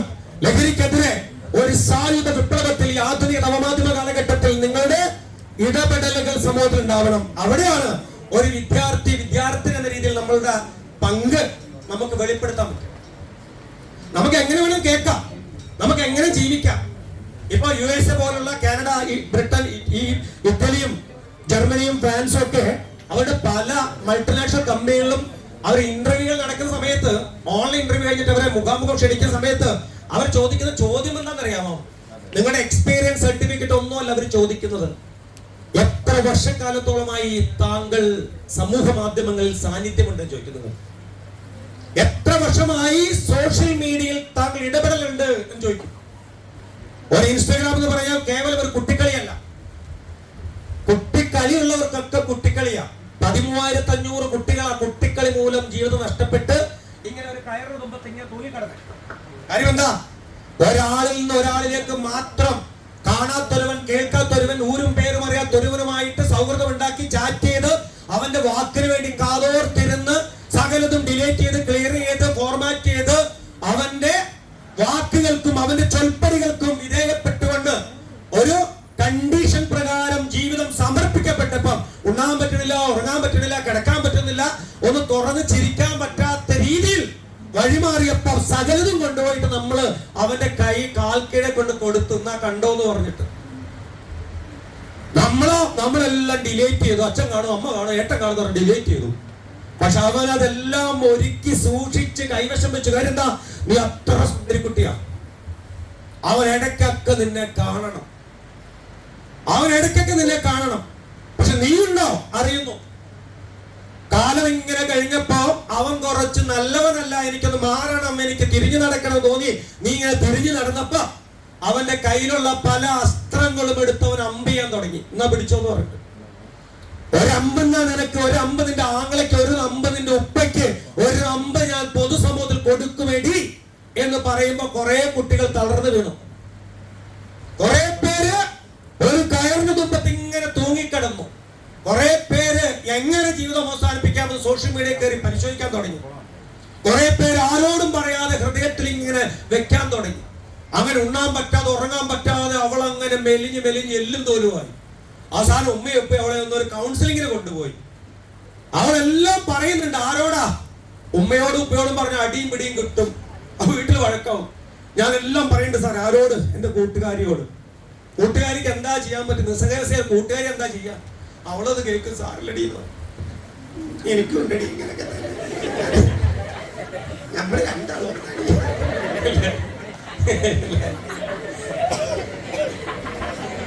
അപ്പൊ അതുകൊണ്ട് ജീവിതത്തിൽ ഏറ്റവും മനോഹരമായി ജീവിക്കേണ്ട സുന്ദരമായ ഒരു സമയം മറ്റൊരുവന്റെ കാലടി കൊണ്ട് കൊടുത്തിരുന്ന ചവിട്ടി പിടിച്ചോന്ന് പറയാണ്. പിന്നെ തിരിഞ്ഞടക്കാൻ പറ്റുമോ? തിരിഞ്ഞ് നടന്നത് എത്രയാ? 7228 കുട്ടികളെ കഴിഞ്ഞ 10 വർഷത്തിനുള്ളിൽ ഇന്ത്യ എന്ന് പറയുന്ന രാജ്യത്ത് മുഖത്ത് ആസിഡ് പോലുള്ള മാരകമായ പദാർത്ഥങ്ങൾ ഒഴിച്ച് വികൃതമാക്കപ്പെട്ടു. പുറകിൽ നിന്ന് കുത്തി നിലത്തിട്ടു. വണ്ടി ഇടിച്ചു കൊന്നത് 2240 പേരെ അപായപ്പെടുത്തി. ചതിയിലൂടെ ലഹരി പദാർത്ഥങ്ങൾ കൊടുത്ത് ജീവിതത്തിൽ എന്നേക്കുമായി തളർച്ചയിലേക്ക് ഇട്ടു. മഹാനഗരങ്ങളിൽ 400ഓളം കുട്ടികളെ കൊണ്ടുപോയി കാഴ്ച വെച്ചു, അല്ലെ? പക തീർത്തു. അപ്പോഴെല്ലാം ആലോചിക്കേണ്ട എന്താ? സ്വപ്നങ്ങളും പ്രതീക്ഷകളുമായിട്ട് നമ്മൾക്ക് മുൻപിലും പിൻപിലും ഈ ഭൂമി മലയാളത്തിൽ 3 വ്യക്തിത്വങ്ങൾ ജീവിക്കുന്നുണ്ട്. ഒന്നാരാ? ഒന്ന് അറിവ് പകരുന്ന ഗുരുവന്ദ്യൻ, നമ്മുടെ വളർച്ചയിൽ മാത്രം സന്തോഷിക്കുന്ന ഒരുവനാണ്. ഇപ്പൊ ഇവിടെ വെച്ചിട്ട് നമ്മുടെ പ്രിയപ്പെട്ട നമ്മുടെ സാറ്, ഈ സ്ഥാപനത്തിന്റെ മാനേജിംഗ് ഡയറക്ടർ ഉണ്ടല്ലോ, അദ്ദേഹം ഇങ്ങനെ സംസാരിച്ചപ്പോ അപ്പുറത്തും ഇപ്പുറത്തും നിൽക്കുന്ന ആ അധ്യാപകരെ നോക്കിയിട്ട് അദ്ദേഹത്തിന് കണ്ണു നിറയാൻ കണ്ടു. അദ്ദേഹം കണ്ണു നിറഞ്ഞു സംസാരിച്ചപ്പോ. കാര്യം എന്താ? ഓർമ്മകളാണ്. ആ അധ്യാപകരുടെ കണ്ണു നിറഞ്ഞു. മനോഹരമായ രീതിയിൽ ചെറുപ്പക്കാരൻ ഈ കാലഘട്ടത്തിലെ കുട്ടികളെ നല്ല പദസമ്പത്ത് ഉപയോഗിച്ചുകൊണ്ട് അദ്ദേഹം നിങ്ങളെ കൈകാര്യം ചെയ്യുന്നു, അല്ലെ? നല്ല തീഷ്ണതയോടുകൂടി നിങ്ങളെ കൂട്ടിക്കൊണ്ടു പോകുന്നു നന്മയുടെ ലോകത്തേക്ക് ഈ ചെറിയ ചെറുപ്പക്കാരൻ. അപ്പം അതെല്ലാം ഏതൊരു അധ്യാപകനും അറിവ് പകർന്നുകൊണ്ട് ഏതൊരു അധ്യാപകനും സന്തോഷമുണ്ടാക്കുന്ന സുന്ദര നിമിഷങ്ങളാണ്, അല്ലെ? സുന്ദര നിമിഷങ്ങളാണ്. അപ്പോ ഇങ്ങനെയുള്ള സുന്ദര നിമിഷങ്ങളെ നമ്മള് ചേർത്ത് പിടിക്കുക. അതുകൊണ്ട് തന്നെയാണ് നിങ്ങളുടെ വളർച്ചയിൽ, നിങ്ങളുടെ ഉയർച്ചയിൽ 3 പ്രതിബിംബങ്ങൾ, പ്രതിരൂപങ്ങൾ, പ്രതിജീവനുകൾ 3 പേരാണുള്ളത്. ആരാ? അധ്യാപകൻ, നിങ്ങളുടെ ഗുരുവും നിങ്ങളുടെ മാതാവും പിതാവും. അവര് നിങ്ങളുടെ വീഴ്ചയിലും അവർ നിങ്ങളുടെ ഉയർച്ചയിലും അവരാണ്. സങ്കടപ്പെടാനും സന്തോഷിക്കാനും ഇവർ 3 ഉണ്ടാവുള്ളൂ. നിങ്ങൾ പഠിച്ചൊക്കെ ജയിച്ച് നല്ല ജോലിയൊക്കെ വാങ്ങിക്കുന്ന അധ്യാപകരെ, ബി എസ് അധ്യാപകരെ വർഷങ്ങൾക്ക് ശേഷം കണ്ടു കഴിഞ്ഞ് നടക്കാൻ പറ്റാത്ത ഇങ്ങനെയൊക്കെ പേരെ കൊണ്ട് കൂടെ ഇവിടെ എവിടെയെങ്കിലും വെച്ച് കണ്ടിട്ട് പോയി പറഞ്ഞു നോക്കി, സാറേ എന്റെ ഓർമ്മയില്ല, ഞാൻ 10 C ക്ലാസ് 9 C ക്ലാസ് ഇന്ന ആളാണ് ആണോ എന്നൊക്കെ ചോദിച്ചു. എവിടെ? അപ്പം അവർ ഞാൻ ഡോക്ടറാണ്, ഞാനിപ്പം ഇവിടെയാണ്, ഞാൻ നേവിയിലാണ്, അല്ലെങ്കിൽ ഞാനിപ്പം സ്റ്റേറ്റ് ബാങ്ക് ഓഫ് ഇന്ത്യയുടെ ജനറൽ മാനേജറാണ്, GM എന്നൊക്കെ പറഞ്ഞ് നിങ്ങൾ അടുത്തൊക്കെ പോയി വർത്താനം പറയുമ്പോൾ ടീച്ചർ ഇങ്ങനെ പറയും, ഞാൻ പഠിപ്പിക്കുന്ന സമയത്ത് ഭയങ്കര കുരുത്തം കെട്ടവനായിരുന്നു, തലവരിച്ച സാധനമായിരുന്നു തന്നെ. ഇപ്പൊ നോക്കി ഞാൻ പഠിച്ച കുട്ടിക്ക് ജോലി കിട്ടിക്കണ്ടല്ലോ ദൈവമേ, ഇല്ല? ഇങ്ങനെ പ്രാർത്ഥിക്കുന്ന വർഗ്ഗമേ ഉള്ളൂ. നിങ്ങളെ കൂടപ്പുറത്ത് സ്വന്തമൊക്കെ പറയും, ഞാൻ കുറേ പഠിച്ചായിരുന്നു, കുരുത്തം കെട്ടി നടന്നു, ഒരു ജോലി കിട്ടിക്കണ്ടേ പറയും, അല്ലേ? കൂടപ്പുറമെ പോലും നമ്മളെ കുശുമ്പ് വിചാരിക്കുമ്പോ ഒരു ഗുരുവന്ദ്യൻ പോലും നമ്മുടെ ഉയർച്ചയിൽ, അല്ലെ, കുശുമ്പ് വിചാരിക്കൂല, അല്ലേ? അത് അധ്യാപകൻ മാത്രമേ ലോകത്ത്. അപ്പൊ അങ്ങനെയുള്ള അധ്യാപകരെ നിങ്ങൾ ചേർത്ത് പിടിക്കണം. നിങ്ങളുടെ മാതാപിതാക്കളെ നിങ്ങൾ ചേർത്ത് പിടിക്കണം. എന്റെ മക്കളെല്ലാം ഒന്ന് ഓർത്തോണം, ഒരു കാര്യം ഓർത്തോണം. ഈ ലോകം എന്ന് പറയുന്നത് ആകെ മാറിപ്പോയിട്ടുണ്ട്. ഈ കാണുന്ന ഒന്നുമല്ല ലോകം, കേട്ടോ? ഈ കാണുന്ന ഒന്നുമല്ല ലോകം. ഇന്നലെ ഞാൻ മിഞ്ഞാന്ന് വെറുതെ ഞാനൊരു ടീഷർട്ട് ഇട്ടുകൊണ്ട് എന്റെ ഫേസ് എടുത്തിട്ട് ഞാൻ വെറുതെ ഒന്ന് ചാജിബേടി ചോദിച്ചു, ചാജിബേടി എന്റെ ഒന്ന് AI ഉപയോഗിച്ചുകൊണ്ട് എന്നെ മാറ്റിയിട്ട് ഒരു കുട്ടിത്തോക്കി തരാൻ ചോദിച്ചപ്പോണ്ട് എന്നെ മീശ വെച്ചിട്ട് ഒരാളാക്കി തന്നേക്കുന്നത് ഇങ്ങനെ. എന്നിട്ട് ഞാൻ എന്റെ മോനെ അയച്ചു കൊടുത്തു. മോൻ പൊട്ടിച്ചിരിയോ ജീവി എന്റെ മോന്. അപ്പൊ ഉണ്ട് മോൻ അപ്പൊ തന്നെ എന്റെ അമ്മയുടെ ഫോട്ടോ AI-ലാക്കി തിരിച്ചു വന്നിരിക്കുന്നു. എന്റെ അമ്മയുടെ ചെറുപ്പം, എന്റെ അച്ഛന്റെ ചെറുപ്പമൊക്കെ തന്നേക്കുന്നു നിമിഷ നേരങ്ങൾ കൊണ്ട്.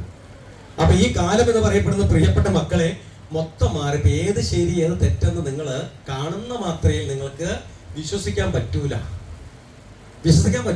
ഒന്ന് ആഴത്തിൽ കാണണം, ആഴത്തിൽ കേൾക്കണം. എന്നാൽ മാത്രമേ ശരി തെറ്റ് നിങ്ങൾക്ക് ചിന്തിക്കാൻ പറ്റൂ. ആ ഒരു കാലഘട്ടത്തിൽ, ഡിജിറ്റൽ കാലഘട്ടത്തിലാണ് നിങ്ങൾ ഇന്ന് ജീവിക്കണേ. അപ്പൊ അവിടെ വിവേചന അധികാരങ്ങളൊക്കെ ഉപയോഗിച്ചോളൂ. അതുകൊണ്ട് വീണ്ടും പറയാം, ഇനിയുള്ള എല്ലാ രീതികളും ദിവസങ്ങളും വരാൻ പോകുന്ന ദിവസങ്ങൾ എന്താണെന്നറിയാമോ? നിങ്ങൾ സമൂഹ മാധ്യമങ്ങൾ, സോഷ്യൽ മീഡിയയിൽ, ഇൻസ്റ്റഗ്രാമിലൊക്കെ നിങ്ങൾക്ക് അക്കൗണ്ട് ഉണ്ടെങ്കിൽ ആ അക്കൗണ്ട് നിങ്ങൾ എന്ന് എടുത്തു, എന്ന് തൊട്ടിട്ടാണ് നിങ്ങളുടെ സാന്നിധ്യം ഉണ്ടെന്ന് അറിയാൻ സംവിധാനങ്ങളുണ്ട്. നിങ്ങൾ ഒരു 5 വർഷമാണെങ്കിൽ 5 വർഷമാണെങ്കിൽ എന്ത് ചെയ്തു ചോദിക്കും. അതിനകത്ത് നിങ്ങൾ എന്താ ചെയ്തത് 4 വർഷമായിട്ട്? ഞാൻ ഇന്നലെ പറഞ്ഞില്ലേ, ഇന്നലെ പോയ സ്കൂളിനകത്ത് 2 കുട്ടികൾ എഴുതിട്ട് പറഞ്ഞു, ഞാൻ എന്റെ പേജിലുള്ള സാറേ ഞാൻ പ്രഭാഷണം നടത്തി എഴുതിയിരിക്കണ്, ഞാൻ ലഹരിക്കെതിരെ നല്ല സ്പീച്ച് 5 വീഡിയോ ചെയ്തിട്ടുണ്ട്, 5 വീഡിയോ ലഹരിക്കെതിരെയെന്ന്. ആ 5 വീഡിയോക്കെതിരെ കമന്റും ഇതൊക്കെ വരുമ്പോ അവന് പറഞ്ഞൂടെ, അവനൊരു 20 വയസ്സൊക്കെ അവൻ പറഞ്ഞൂടെ, എന്റെ ബാല്യ കൗമാര കാലഘട്ടങ്ങളിൽ നാടനുഭവിച്ച ദുരന്തത്തിനെതിരെ ഞാൻ സംസാരിച്ചിട്ടുണ്ട് സമൂഹ മാധ്യമങ്ങളിലൂടെ. അപ്പൊ നമുക്ക് എന്താ ചെയ്യാൻ പറ്റുക? ആ ചെയ്യാൻ പറ്റുന്ന സമയം ഇതിനൊക്കെ വേണ്ടിയിട്ടാണ് നമ്മൾ ഈ പറയുന്ന സാധനം ഇലക്ട്രോണിക് ഡിവൈസ് ഇത് ഉപയോഗിക്കേണ്ടത്. ലോകത്തെ ഏറ്റവും ലഹരി വസ്തു ഏതാണെന്ന് എല്ലാവരും പറഞ്ഞു നടക്കണേ. ഇതൊരു വസ്തുവാണ്, ലോകത്തെ ഏറ്റവും ലഹരി വസ്തു ഇതാണെന്ന്. എനിക്ക് എന്റെ ഒരു മാസം 1,96,000 രൂപ കഴിഞ്ഞ മാസം മോണിറ്റേഷൻ കിട്ടിയത് ഇവനെ കൊണ്ടാ. അപ്പോ നോക്കണം, കഴിഞ്ഞ മുമ്പത്തെ മാസം എനിക്ക് ഏറ്റവും മോണിറ്റേഷൻ കിട്ടിയ കഴിഞ്ഞ മുമ്പത്തെ മാസമാണ്. ആ മാസം മെയ് മാസത്തില് എന്റെ മോണിറ്റേഷൻ 2,16,000 രൂപയാണ്. 6 ലക്ഷത്തോളം പേര് എന്നെ ഫേസ്ബുക്കിൽ ഫോളോ ചെയ്യുന്നുണ്ട്. ഏത് വീഡിയോ ഒക്കെ 2 മില്യൺ 3 മില്യൺ ആളുകൾ കാണും. ഇൻസ്റ്റാഗ്രാം ഇപ്പൊ അടുത്ത ഇൻസ്റ്റാഗ്രാം വെറുതെ തുടങ്ങിയത്. ഇൻസ്റ്റാഗ്രാം ഇപ്പൊ തുടങ്ങിയതാ, വെറുതെ കുട്ടികളെയൊക്കെ നിങ്ങളെയൊക്കെ ഇഷ്ടപ്പെടുന്ന ഇൻസ്റ്റാഗ്രാം ആണല്ലോ, അപ്പൊ വെറുതെ തുടങ്ങിയതാ. അപ്പൊ നോക്കുമ്പോൾ 1,20,000 പേര് പെട്ടെന്ന് ആയിട്ടുണ്ട്, ഇപ്പൊ അക്കൗണ്ടായി. നിങ്ങളും ലൈക്കും ഷെയർ ഒക്കെ തന്നോളൂ കേട്ടോ. 20 ലക്ഷം സന്തോഷവും കേട്ടോ. ഒരിക്കലും ഞാൻ കുറ്റം പറയില്ല, നല്ല കുട്ടികളാണ്. എനിക്കറിയാം നിങ്ങൾ എല്ലാവരും പോയിട്ട് ഫിലിപ്പമ്പാടിന്റെ പേജ് ഒക്കെ സെർച്ച് ചെയ്യും, എന്നിട്ട് ഹായ് പറയും, ലൈക്കൊക്കെ തരും. എനിക്ക് ഉറപ്പാ, തീർച്ചയായിട്ടും ഞാൻ തിരിച്ച് നിങ്ങൾക്കൊക്കെ തരും ചെയ്യും കേട്ടോ. ഓക്കെ കേട്ടോ.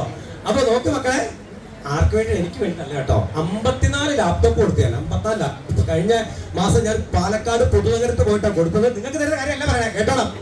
54 ലാപ്ടോപ്പ് കൊടുത്തു. അത് ആപ്പിളിന്റെ ലാപ്ടോപ്പാണ്, 80,000 വിലയുണ്ട്. 54 കൊടുത്തു, 55ാമത് കൊടുക്കണം. ഇനി ഇപ്പൊ കഴിഞ്ഞ മാസം ഞങ്ങള് പാലക്കാട് ജില്ലയിൽ പൊതുനഗരത്ത് പോയിട്ടാണ് കൊടുത്തത്. കാലടി സംസ്കൃത സർവകലാശാലയില് പഠിക്കണ ഒരു കുട്ടി, അവൾക്ക് വേണ്ടി കൊടുത്തു. MSW പഠിക്കുന്ന കുഞ്ഞാ അവള്, ഉപ്പയൊന്നുമില്ല, വളരെ പാവപ്പെട്ട കുട്ടിയാണ് അവൾക്ക് കൊണ്ട് കൊടുത്താൽ തിരിച്ചു വന്നത്. PG തൊട്ട് മുതലും ഹയർ സ്റ്റഡി ചെയ്ത കുട്ടികൾക്ക്, തീർത്തും സാമ്പത്തികമില്ലാത്ത കുട്ടികൾക്ക് കൊടുക്കുന്ന ഒരു പ്രോജക്റ്റ് ആണ്. അപ്പൊ എന്തിനതൊക്കെ പറഞ്ഞെന്ന് ചോദിച്ചാൽ, എന്റെ മക്കളോട് പറഞ്ഞെന്ന് ചോദിച്ചാല്, ജീവിതം എന്ന് പറയുന്നത് ലഹരി തന്നെയാണ്, അല്ലേ? ശരിയല്ലേ?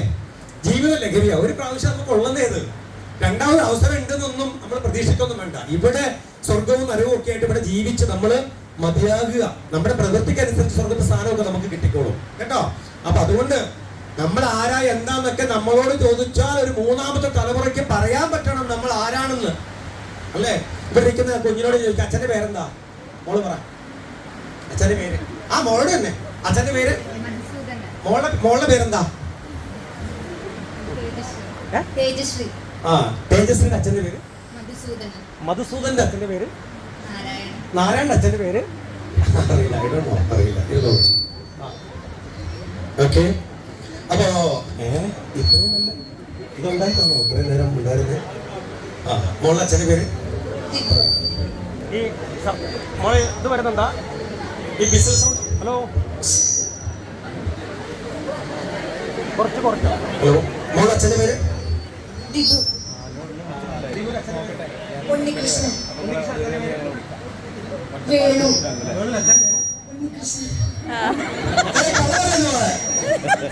ആണോ? ശരിയാണോ? ഒന്നുകൂടെ പറഞ്ഞേ. മോളുടെ പേര് ഐശ്വര്യ. ആ ഐശ്വര്യക്കുട്ടി. അച്ഛന്റെ പേര് ദിപു. ദിപുവിന്റെ അച്ഛന്റെ പേര് ഉണ്ണികൃഷ്ണൻ. ഉണ്ണികൃഷ്ണൻ അച്ഛന്റെ പേര് വേണു. വേണുവിന്റെ അച്ഛന്റെ പേര് ഉണ്ണികൃഷ്ണൻ. ഹലോ. Thank you. ഇരുന്നോളൂ. അപ്പോ മോനെ നിന്റെ അച്ഛന്റെ പേരെന്താ? നീ അങ്ങോട്ട് തല നോക്കിയിരിക്കുന്നത് ഞാൻ കണ്ടായിരുന്നു. സൈദലവി. സൈദലവിയുടെ എപ്പഴ? മൊയ്തു ഹാജി. മൊയ്തു ഹാജിയുടെ എപ്പഴ പേര്? അറിയില്ല. കാണാൻ നല്ല സ്റ്റൈലൊക്കെ ഉണ്ട് എന്ന് പറഞ്ഞ് വിലസൊന്നും വേണ്ട. നീ നല്ല കുട്ടി, എനിക്കറിയാം, പൊന്നു മോനാണ്. അപ്പൊ നോക്കിക്കേ, എന്റെ മകന്റെ പേര് അഭിനവ് എന്നാണ്. എന്താണ്? അഭിനവ്. കാലിക്കറ്റ് യൂണിവേഴ്സിറ്റിയിൽ അവൻ PG പഠിച്ചുകൊണ്ടിരിക്കുകയാണ്. അവൻ സെക്കൻഡ് ഇയർ. എന്റെ മകനെ കല്യാണം കഴിച്ചു. എന്റെ മകന് ഒരു കുട്ടി ഉണ്ടായത്, കുട്ടിക്കോളൂ ബി എന്നാ പേര്. എന്താ പേര്? ബി. ആ ബിയെ കല്യാണം കഴിച്ചു, ഒരു കുട്ടി ഉണ്ടായി. ഏതാണ്? എന്താണ്? എ. അപ്പൊ എ ഒരു വർഷങ്ങൾ കഴിഞ്ഞ് MESന്റെ ഈ ഓഡിറ്റോറിയത്തിൽ എ ഇരിക്കുന്നുണ്ട്. ഞാൻ വന്നൊരു ഫാക്കൽറ്റി ക്ലാസ് എടുക്കാൻ വന്നിട്ട് ചോദിച്ചു, എന്താ പേര് ചോദിച്ചു. അപ്പൊ എന്താ പേര് പറയാം അന്ന്? ആ നീ ശ്രദ്ധിച്ചില്ല, എന്തോ നിങ്ങൾ അടക്കം പറയുന്നു അല്ലേ? ആ നോക്കിക്കേ, എന്റെ മകൻ അഭിനവ് കല്യാണം കഴിച്ചു. ബി എന്ന് പറയുന്ന കുട്ടി ഉണ്ടായി. ബിയെ കല്യാണം കഴിച്ചു. എ എന്ന കുട്ടി ഉണ്ടായി. ആ എ വർഷങ്ങൾ കഴിഞ്ഞിട്ട് ഇവിടെ ഹാളിൽ ഇരിക്കുന്നുണ്ട്. ഇവിടെ സംസാരിക്കാൻ വന്ന ഒരാൾ പോയി ചോദിച്ചു, എന്താ പേര് ചോദിച്ചു. മനസ്സിൽ എ എന്ന് പറഞ്ഞു. എയുടെ അച്ഛന്റെ പേരെന്ന് ചോദിച്ചപ്പോൾ അച്ഛന്റെ പേര് ബി എന്ന് പറഞ്ഞു. ബിയുടെ അച്ഛന്റെ പേരെന്ന് ചോദിച്ചപ്പം അഭിനവ് ജംഷെഡ് എന്ന് പറഞ്ഞു. അഭിനയ് ജെഫ്രിയുടെ അച്ഛന്റെ പേരെന്നാ ചോദിച്ചപ്പോ ഫിലിപ്പ് മമ്പാടെന്ന് പറയാൻ എനിക്ക് പറ്റുന്നില്ല. കാര്യം എന്താ? ഫിലിപ്പ് മമ്പാട് എന്ന് പറയുന്ന ഞാൻ ഇവിടെ ഒന്നും ചെയ്തിട്ടില്ല. ഈ സമൂഹത്തിന് വേണ്ടി ഓർക്കാൻ ഞാൻ ഒന്നും ചെയ്തിട്ടില്ല. ഞാൻ ജനിച്ചു, ജീവിച്ചു, കുടുംബത്തിന് വേണ്ടി കുറെ വസ്തുക്കൾ എഴുതി വെച്ചു, ഞാൻ മരിച്ചു, ഏതോ ഒരു പള്ളി കൊണ്ട് എന്നെ അവിടെ സെമിത്തേരി കൊണ്ട് ഇതാക്കി അവിടെ കല്ലറയിൽ അടക്കം ചെയ്തു. 1 വർഷം 2 വർഷമൊക്കെ കുടുംബങ്ങളൊക്കെ പ്രാർത്ഥിച്ചു. പിന്നെ ആ കല്ലറയൊക്കെ കാട് പിടിച്ചു. പിന്നെ ആ കുടുംബങ്ങളൊക്കെ അങ്ങോട്ടും ഇങ്ങോട്ടൊക്കെ മാറിപ്പോയി. പിന്നെ എവിടെ എന്തുപോലും അറിയത്തില്ല. ഞാൻ എന്റെ അച്ഛന്റെ പേര് ജെയിംസ്, ജെയിംസിന്റെ അച്ഛന്റെ പേര് ഫ്രാൻസിസ്, ഫ്രാൻസിസിന്റെ അച്ഛന്റെ പേര് ഗോപാലൻ, ഗോപാലിന്റെ അച്ഛന്റെ പേര് ചാത്തുണ്ണി, ചാത്തുണ്ണിയുടെ അച്ഛന്റെ പേര് കുമരൻ എന്നായിരുന്നു. ഈ കുമരൻ വരെ ഞാൻ എത്തി. പിന്നെ അറിഞ്ഞത് അങ്ങ് നാഗപട്ടണത്ത് നിന്ന് കുടിയേറി വന്നാണ് കുമരൻ. ഉണ്ടക്കേട്ട് വന്നു. അവിടുന്ന് സായിപ്പ് കൺവേർട്ട് ചെയ്തു. അവിടെ ഒരു എസ്റ്റേറ്റ് ഉണ്ട്, മലയാളം പ്ലാന്റേഷൻ. അവിടെ വെച്ച് സായിപ്പ് കൺവേർട്ട് ചെയ്തു. അങ്ങനെ കൺവേർട്ട് ചെയ്ത് ക്രിസ്ത്യൻ കൺവേർട്ടിലേക്ക് വന്നു. അങ്ങനെ അദ്ദേഹത്തിന്റെ മകനാണ് ഈ ഫ്രാൻസിസിന്റെ മകനാണ് ജെയിംസ്, ജെയിംസിന്റെ മകനാണ് ഫിലിപ്പ്, ഫിലിപ്പിന്റെ മകനാണ് അഭിനവ് ജെഫ്രി. അപ്പോ ഞാൻ പറഞ്ഞു വരുന്നത്, നമ്മളെല്ലാം എന്തെങ്കിലുമൊക്കെ ഇവിടെ ചെയ്തു വെച്ചാൽ ചരിത്രത്തിന്റെ ഇടങ്ങളിൽ നമ്മുടെ പേരുകൾ എഴുതി ചേർക്കപ്പെടും. ആ എഴുതി ചേർത്ത കുറച്ചുപേരെ പേര് പറയാമോ എന്റെ മക്കൾക്ക്? പറഞ്ഞേ. Lincoln, Gandhi, Teresa, doctor APJ Abdul Kalam, ഇല്ലേ? ഇങ്ങനെ ഒരുപാട് പേരുകൾ ചരിത്രത്തിന് ഇടം നേടിയവരാണ്. അപ്പൊ അവരെല്ലാം ഇവിടെ എന്തൊക്കെയോ എപ്പോഴൊക്കെയോ ഏത് സമയത്തൊക്കെ ചെയ്ത് ഇടം നേടിയവരാണ്. അപ്പൊ അതുകൊണ്ട് നമുക്കും സമൂഹത്തിന് വേണ്ടി നമ്മളെല്ലാം ജീവിക്കട്ടെ. വേറൊരു വ്യക്തിയിൽ നിന്ന് ഒരു വ്യക്തിയിലേക്ക് മാത്രം അങ്ങനെ ജീവിച്ചു അയാളുടെ കാൽക്കീഴെ പോയി നമ്മുടെ ജീവിതം ഹോമിച്ച് കളയരുത് എന്ന് മാത്രം. അല്ലേ? നീ അവിടെ പോടാ, നീ ഇവിടെ പോടാ, അവിടെ ഇരിക്കണം, എഴുതക്കണം, ഇന്ന ഡ്രസ് ഇടറി, നീ എന്താണ് എന്നോട് പറയാതെ പോയത്, നിനക്കെന്താ നേരത്തെ വന്നാലും നിനക്ക് നേരത്തെ പോയതെന്താ? ഇല്ലേ?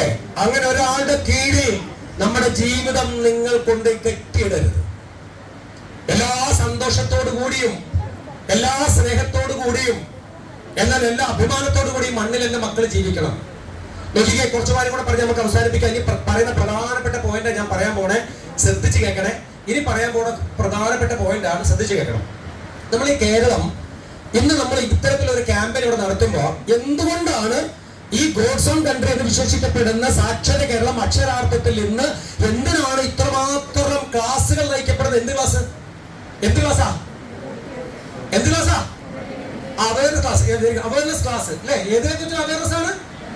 ആന്റി ഡ്രഗ് ക്യാമ്പയിനുകൾ കേരളത്തിൽ നടന്നുകൊണ്ടിരിക്കുക. എന്തിനാ? ലഹരി വസ്തുക്കള് കൂടിപ്പോയി. കൂടിപ്പോയോ? ബോധമുള്ള ആൾക്കാരല്ലേ ഇപ്പോൾ ഉള്ളവരൊക്കെ? അതെ. ഞാൻ കാസർഗോഡ് പഠനക്കാവ് ക്ലാസ് എടുക്കാൻ പോയപ്പോ ഒരു പ്രായമുള്ള ആൾക്കാരെ ഒരു ഭാഗത്ത് ചെറുപ്പക്കാരും ഉണ്ട്. പ്രായമുള്ള ആൾക്കാർ ചോദിച്ചു, ഒരു 17 വയസ്സിലെ ആളോട് ചോദിച്ചു എന്താ ലഹരിയും ചോദിച്ചു. പേടിയായിരുന്നു. വേറെ വിളിച്ചു ഇവിടെയാ കള്ള്, വേറെ വിളിച്ചു, പിന്നെ വിളിച്ചു മൂക്കപ്പടി, ഉറക്കാൻ, പേരി, ചാരായം എന്നൊക്കെ പറഞ്ഞത്. തൊട്ടിപ്പുറത്ത് ചെറിയ മക്കളുണ്ട്. എന്താ മക്കൾ ലഹരി എന്ന് പറഞ്ഞാൽ? ഈ വസ്തുക്കൾ എന്തൊക്കെയാ? MDMA, പിന്നെ കഞ്ചാവ്, ചാടി പിടിച്ചു കണ്ടോ, ഹൊറോയിൻ, ബത്തടിയും, ബ്രൗൺ ഷുഗർ ഒക്കെ. അവർ പ്രായമുള്ളവർക്ക് പണ്ടൊക്കെ അവർ കല്യാണ വീട്, ഒരു ടേബിള്, ഒരു വിരിപ്പ്, ഒരു വെറ്റിലക്കഞ്ഞാണ്, കുറച്ച് വെറ്റില, കുറച്ച് സിഗരറ്റ്, വാക്സിൻ, ഒരു കള്ള് ടാപ്പ്, ചാരായം, എത്രയേ ഉള്ളൂ അല്ലേ? അന്ന് എക്കാനഡി സാറ് ചാരായം നിർത്തി കേരളത്തില്.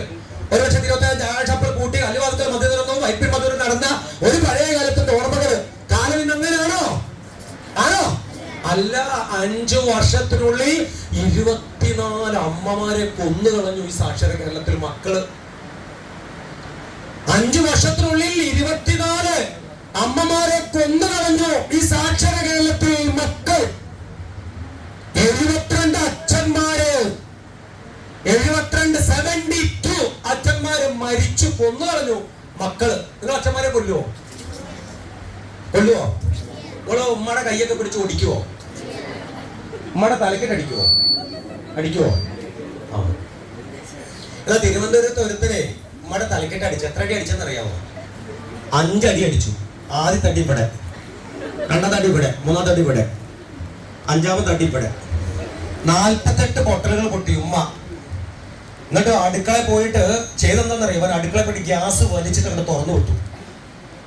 16 മണിക്കൂർ കൊണ്ട് 5 പേരെ കൊന്ന് 6ാമത് അവൻ കൊല്ലാൻ തിരഞ്ഞെടുത്ത അഫാൻ എന്ന് പറയുന്നത് 22 വയസ്സുകാരൻ തിരഞ്ഞെടുത്തത് സ്വന്തം ഉമ്മയാണ്. എന്നിട്ട് ഈ ഉമ്മ 14 ദിവസം വെന്റിലേറ്ററിൽ കിടന്നു, അതിജീവിച്ചു. എന്നിട്ട് പോലീസ് സ്റ്റേറ്റ്മെന്റ് എടുക്കാൻ വന്നപ്പോ എന്താ പറഞ്ഞെന്ന് അറിയാമോ? എന്താ പറഞ്ഞേ? എന്താ കൈ ചിത്രം വെച്ചതോടെ എന്താ വെച്ചോടെ? അയ്യോ ആരാ അത്? ആ എന്റെ കുഞ്ഞോളെ പോലെ ഉണ്ട്, അവളെ കണ്ണു മുഖൊക്കെ കണ്ടു. ആ അപ്പൊ നോക്കിക്കേ, ഈ പോലീസ് സ്റ്റേറ്റ്മെന്റ് എടുക്കാൻ വന്നപ്പോ എന്താ പറഞ്ഞെന്നറിയോ? പോലീസിനോട് ഉമ്മ പറഞ്ഞെന്താന്നറിയാവോ? നിനക്കറിയാം എന്താ ഉമ്മ പറഞ്ഞതെന്ന്? ആ ഉമ്മ പറഞ്ഞത്, എന്റെ മോൻ എന്നെ ചെയ്തതല്ല, ഞാൻ കട്ടിലിൽ നിലത്ത് വീണതാണ്, ഞാൻ കട്ടിലിൽ നിന്ന് നിലത്ത് വീണതാണ്. അപ്പൊ പോലീസ് ഡോക്ടറോട് ചോദിച്ചു, ഇത് സ്വാഭാവികമായിട്ട് പറയുന്നതാണ്, നോർമൽ ആണോ, ഒരു കുഴപ്പമില്ല എന്ന് പറഞ്ഞപ്പോ മൂന്നാമത്തെ ദിവസം റീസ്റ്റേറ്റ്മെന്റ് എടുത്തപ്പോഴും ഈ ഉമ്മ പറയാണ്, ഞാൻ കട്ടിലിൽ നിന്ന് നിലത്ത് വീണതാണ്. കട്ടിൽ നിലത്ത് വീണ 45ഓളം പൊട്ടൽ പൊട്ടുമോ തലയ്ക്ക്? ആ തലയോട്ടി തകർന്നു പോയി. ഒരു കൽപ്പണിക്കാരൻ എങ്ങനെയാ കല്ലിനോട് പെരുമാറണേ? ഒരു കൽപ്പണിക്കാരൻ കല്ലിനോട് പെരുമാറുന്നത് പോലെ 22 വയസ്സായ ഒരു മകൻ ഉമ്മയുടെ തലക്കിട്ട് അടിക്കുകയാണ് ഇങ്ങനെ ടേ ടേ ടേ എന്ന് പറഞ്ഞിട്ട്. എന്നിട്ട് അടുക്കള പോയി ഗ്യാസ് വലിച്ച് തുറന്നു വിട്ടു. നോക്കണം, അതിന് തൊട്ട് മുമ്പ് 1.5 മാസം മുമ്പ് കോഴിക്കോട് താമരശ്ശേരി എന്ന് പറയുന്ന അടിവാരത്ത് സുബൈദ എന്ന് പറയുന്ന 52 വയസ്സുകാരി ഒരു വീട്ടമ്മ 22 വയസ്സുള്ള ഒരു മകൻ 6 വെട്ടി കൊന്നു കളഞ്ഞു. ആദ്യത്തെ വെട്ടിയത് അവൻ 9.5 മാസം കിടന്ന് അടിവരേണ്ട വെട്ട്, ആദ്യത്തെ വെട്ട്. രണ്ടാമത്തെ വെട്ട് മോനേന്ന് വിളിച്ചുയർന്ന കൈകളെ വെട്ടിയിരുത്തി ആ മകൻ. 6ാമത്തെ വെട്ടിയപ്പോ 39 കിലോ മാത്രം തൂക്കമുള്ള 35ാമത്തെ വയസ്സിൽ വിധവയായി മറ്റു വിവാഹം ചെയ്യാതെ 3 മക്കൾക്ക് വേണ്ടി ഉരുകി ജീവിച്ച ഒരുവളെ 22 വയസ്സായ മകൻ പട്ടാപ്പകല വീട്ടിലിട്ടിട്ട് നിഷ്കരണം വെട്ടി കൊന്നു കളഞ്ഞു. താമരശ്ശേരി പോലീസ് സ്റ്റേഷന്റെ സുഹൃത്താ SI. ആ കത്തി ഇങ്ങനെ ഊരിച്ചേർന്ന് കത്തിയുമായിട്ട് കൂസില്ലാതെ സ്റ്റേഷൻ കയറുന്നപ്പോ പോലീസുകാർ പകച്ചു വന്നു. ഒരാളെ കൊന്നിട്ട് വരുന്നെന്ന് പറഞ്ഞു. ഓടി പോലീസുകാർ, മുടിക്കരായ പോലീസുകാരെ താമരശ്ശേരി പോലീസ് സ്റ്റേഷനിൽ ഓടി. സംഭവത്തിൽ എത്തിയപ്പോ രക്തമൊക്കെ വാർന്ന് മരിച്ചുപോയി ആ സാധു സ്ത്രീ. പോസ്റ്റ്മോർട്ടവും ഇൻക്വസ്റ്റും പോസ്റ്റ്മോർട്ടം ഒക്കെ കഴിഞ്ഞു. അങ്ങനെ പ്രതിയെന്ന് ആരോപിക്കപ്പെടുന്ന മകനെ വൈദ്യപരിശോധന നടത്തി മജിസ്ട്രേറ്റ് മുമ്പിൽ ഹാജരാക്കി കോടതിയിൽ കൊണ്ടുപോകുമ്പോൾ പത്രക്കാര് ചോദിച്ചു, എന്തിനാ നിങ്ങൾ നീചഹത്യം ചെയ്തതെന്ന് ചോദിച്ചു. എന്നെപ്പോലെ ഒരു മകന് ജന്മം കൊടുത്തോണ്ടാണ്. നിങ്ങളെപ്പോലെ ഒരു മകളെ, നിങ്ങളെപ്പോലെ ഒരുത്തന് ജന്മം കൊടുത്തോണ്ട് നിങ്ങൾ ഉമ്മനെ കൊന്നു. എങ്ങനെ വന്നത്? 6 വെട്ടിയാ കൊന്നത് അല്ലേ? അപ്പോ ഈ നാട് എന്തൊക്കെയോ സംഭവിച്ചു. ഒരു 14 വയസ്സുള്ള മിടുക്കനായി പഠിക്കുന്ന ഒരു കുഞ്ഞിനെ സംഘം ചേർന്ന് തല്ലി. സമപ്രായമുള്ളവര് സ്കൂളിലെ സംഘം ചേർന്നിട്ട് തല്ലി. ഈ സ്കൂളിലൊക്കെ നമുക്ക് പഠിക്കുമ്പോൾ കൈ കഴുകുന്ന സ്ഥലത്തും ബസ് കയറാൻ നിൽക്കുമ്പോഴും അവിടെ ഇവിടെയൊക്കെ ചെറിയ നമുക്കൊരു ചുരുക്കുണ്ടാവും. ചുരുക്കുന്നതിന് പറയാ, ഒരു തോണ്ടാൻ, ഒരു കുത്താൻ, എന്താടാൻ ചോദിക്കുമ്പോ ഒരു ഇതുണ്ടാവും ഇല്ലേ? അങ്ങനെ എന്താടാൻ ചോദിച്ചാണ് കായംകുളത്ത്. അവനിങ്ങോട്ട് ചോദിച്ചാൽ എന്താടാ വേണ്ടേ അറിഞ്ഞു, നീ വേണ്ടേ അറിഞ്ഞു. അത് തള്ളു ഒറ്റ വീഴ്ച പുറകെ പോയി തലയിടിച്ചു.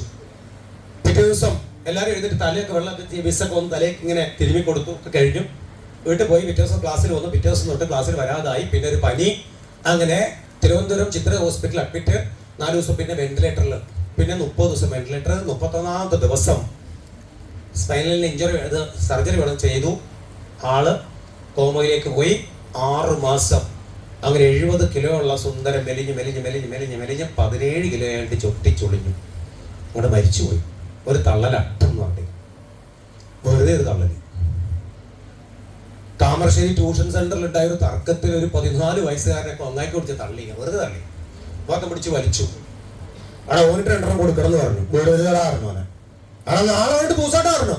ഞാൻ റെഡിയാണ് വീട്ടിൽ തന്നെ അറിഞ്ഞു. കാരണം 5 കൊണ്ടുവരാൻ പറഞ്ഞു.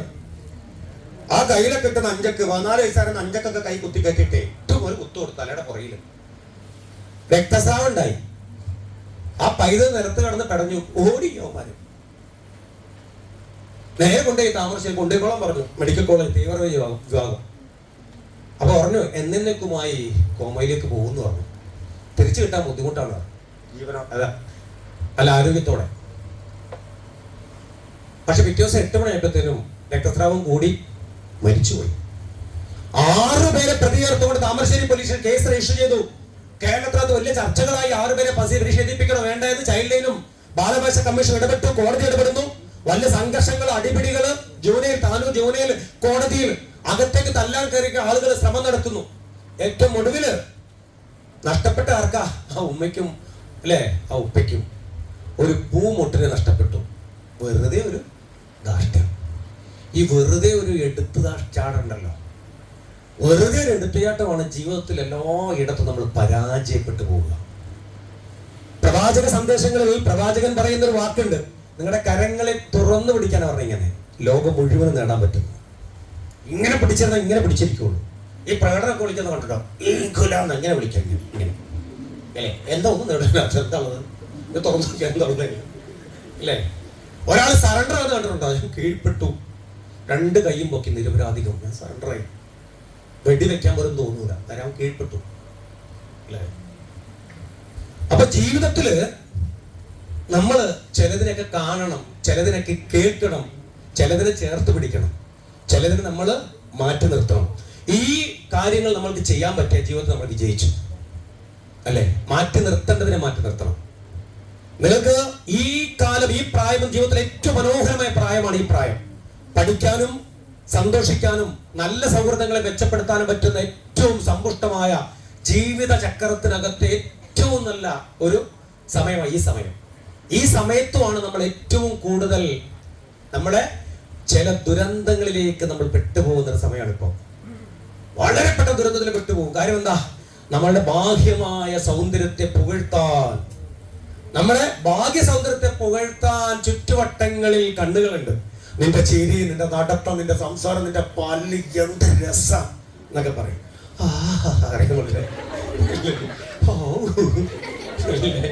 അച്ഛനമ്മയും പറയും അതുമില്ല. ചുരിദാർ നല്ല ചുരിദാർ 3500 വാങ്ങിയ സാധനമല്ലേ, കുത്തി കെട്ടിയത് ഞാൻ ഊരിട്ടേക്കുന്ന അവിടെ 2 ദിവസം കൊടുത്തവർക്ക് അത്ര ഇതുവരെ വാങ്ങിയതല്ലേ. എന്നാലേ ഉപ്പനെ നിർബന്ധിച്ചിട്ട് പറയും ഉമ്മ അല്ലേ? എടുത്തിടുമ്പോ ഉമ്മ പറയും നല്ല രസമുണ്ട്, ഉമ്മാന്റെ കുട്ടിക്ക്, അമ്മയുടെ കുട്ടിക്ക് എന്ത് ഭംഗിയടി കാണാൻ എന്ന് പറയും അമ്മ പറയും. ആ കെട്ടിട്ട് ഇങ്ങനെ നമ്മൾ ഇങ്ങനെ പോകുമ്പോ പുറത്തു നിർത്താൻ പറയും അല്ലേ? പുറത്തു നിർത്താൻ പറയും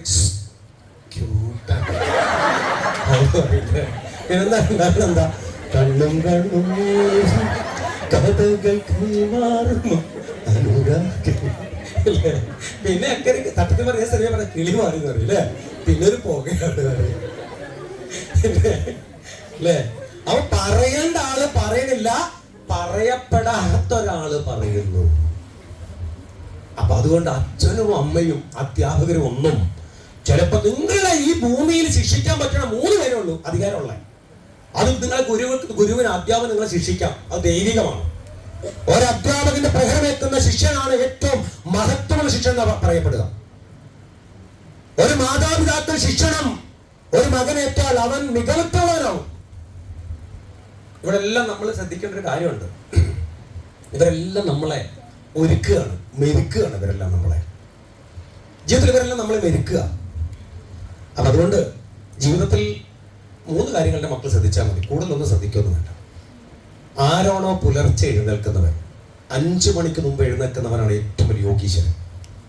നിങ്ങൾ പേപ്പറിൽ എഴുതി വീട്ടിനകത്ത് ഒട്ടിച്ച് വെച്ചോളാം. വീട്ടിൽ പോയിട്ട് ഇന്ന് തന്നെ വേറെ ഒന്നും വെക്കണ്ട, വലിയ പേപ്പർ എഴുതി ഒട്ടിക്കുക.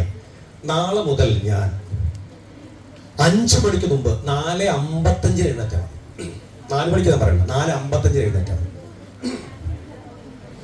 ആരുടെ പ്രേരണ ഇല്ലാതെ 5 മണിക്ക് മുമ്പ് ഉണർന്ന് എഴുന്നേറ്റ് 5 മണി തൊട്ട് നിങ്ങൾ ആക്റ്റീവ് ആകണം. നിങ്ങളുടെ കൈകാലുകളും നിങ്ങളുടെ മനസ്സും കണ്ണുകളും ആക്റ്റീവ് ആകണം. എന്നാൽ ഒരു 8 മണി വരെയുള്ള സമയമുണ്ടല്ലോ, 3 മണിക്കൂറുണ്ടല്ലോ, 30 മണിക്കൂറിന്റെ ഫലം ചെയ്ത് നിൽക്കും. 30 മണിക്കൂർ, 30 മണിക്കൂർ. പിന്നെ ആ ദിവസം മുഴുവൻ നിങ്ങൾ എനർജിയാ.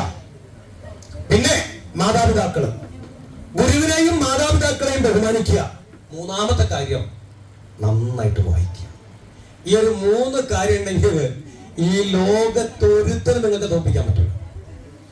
ലോകത്തൊരുത്തരും നിങ്ങൾ തോൽപ്പിക്കാൻ നിങ്ങൾക്ക് പറ്റും. നിങ്ങൾ വിചാരിക്കണം. ഈ 3 കാര്യം ചിന്തിച്ചാൽ മതി.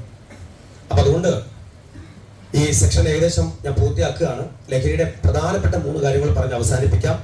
അതിനിടയിൽ എൻ്റെ മക്കളെല്ലാം ഓർത്തോണം. ഇന്ന് നിങ്ങളെല്ലാം തീരുമാനിക്കുക, ലഹരി എന്ന് പറയുന്ന വിഷയത്തെക്കുറിച്ച് എനിക്ക് എന്ത് ചെയ്യാൻ പറ്റും. ഈ ഇത്രയും 26 അമ്മമാര് മരിച്ചു, 72 ഉപ്പമാര് മരിച്ചു. ഈ സാക്ഷര കേരളത്തിൽ എല്ലാ പ്രശ്നങ്ങളും ഇങ്ങനെ നടക്കാൻ തുടങ്ങിയപ്പോൾ അറിവുള്ളൊരു തലമുറ ഇവിടെ ഉണ്ട്. പക്ഷെ ഈ അറിവുള്ള തലമുറ ഉള്ള സമയത്താണ് എല്ലാവർക്കും പ്രശ്നം ഇപ്പൊ നടന്നുകൊണ്ടിരിക്കണേ. ഇവിടെ വെച്ചിട്ടാണ് സകല മകലുകളും ഉണർന്നു, സകല ഹൈന്ദവ ക്ഷേത്രങ്ങൾ ഉണർന്നു, ക്രൈസ്തവ ആരാധനകൾ ഉണർന്നു, യുവജന പ്രസ്ഥാനങ്ങള്, അത് ഇവിടുത്തെ റെസിഡൻസ് അസോസിയേഷനുകൾ, സംഘടനകള് എല്ലാം ഉണർന്നു. ലഹരിക്കെതിരെ വാഹന പ്രതിജാഥകൾ, ലഹരിക്കെതിരെ കൂട്ടയോട്ടങ്ങൾ, ലഹരിക്കെതിരെ ഒപ്പിശകനങ്ങൾ, ലഹരിക്കുള്ള കൺവെൻഷൻ, സെമിനാറുകൾ, ഡിബേറ്റുകൾ, ബോധവൽക്കരണം എല്ലാം നടക്കാൻ തുടങ്ങി. എന്തിനാ? ഇനി ഒരമ്മയും മക്കളുടെ കത്തിക്കിരയാവരുത്.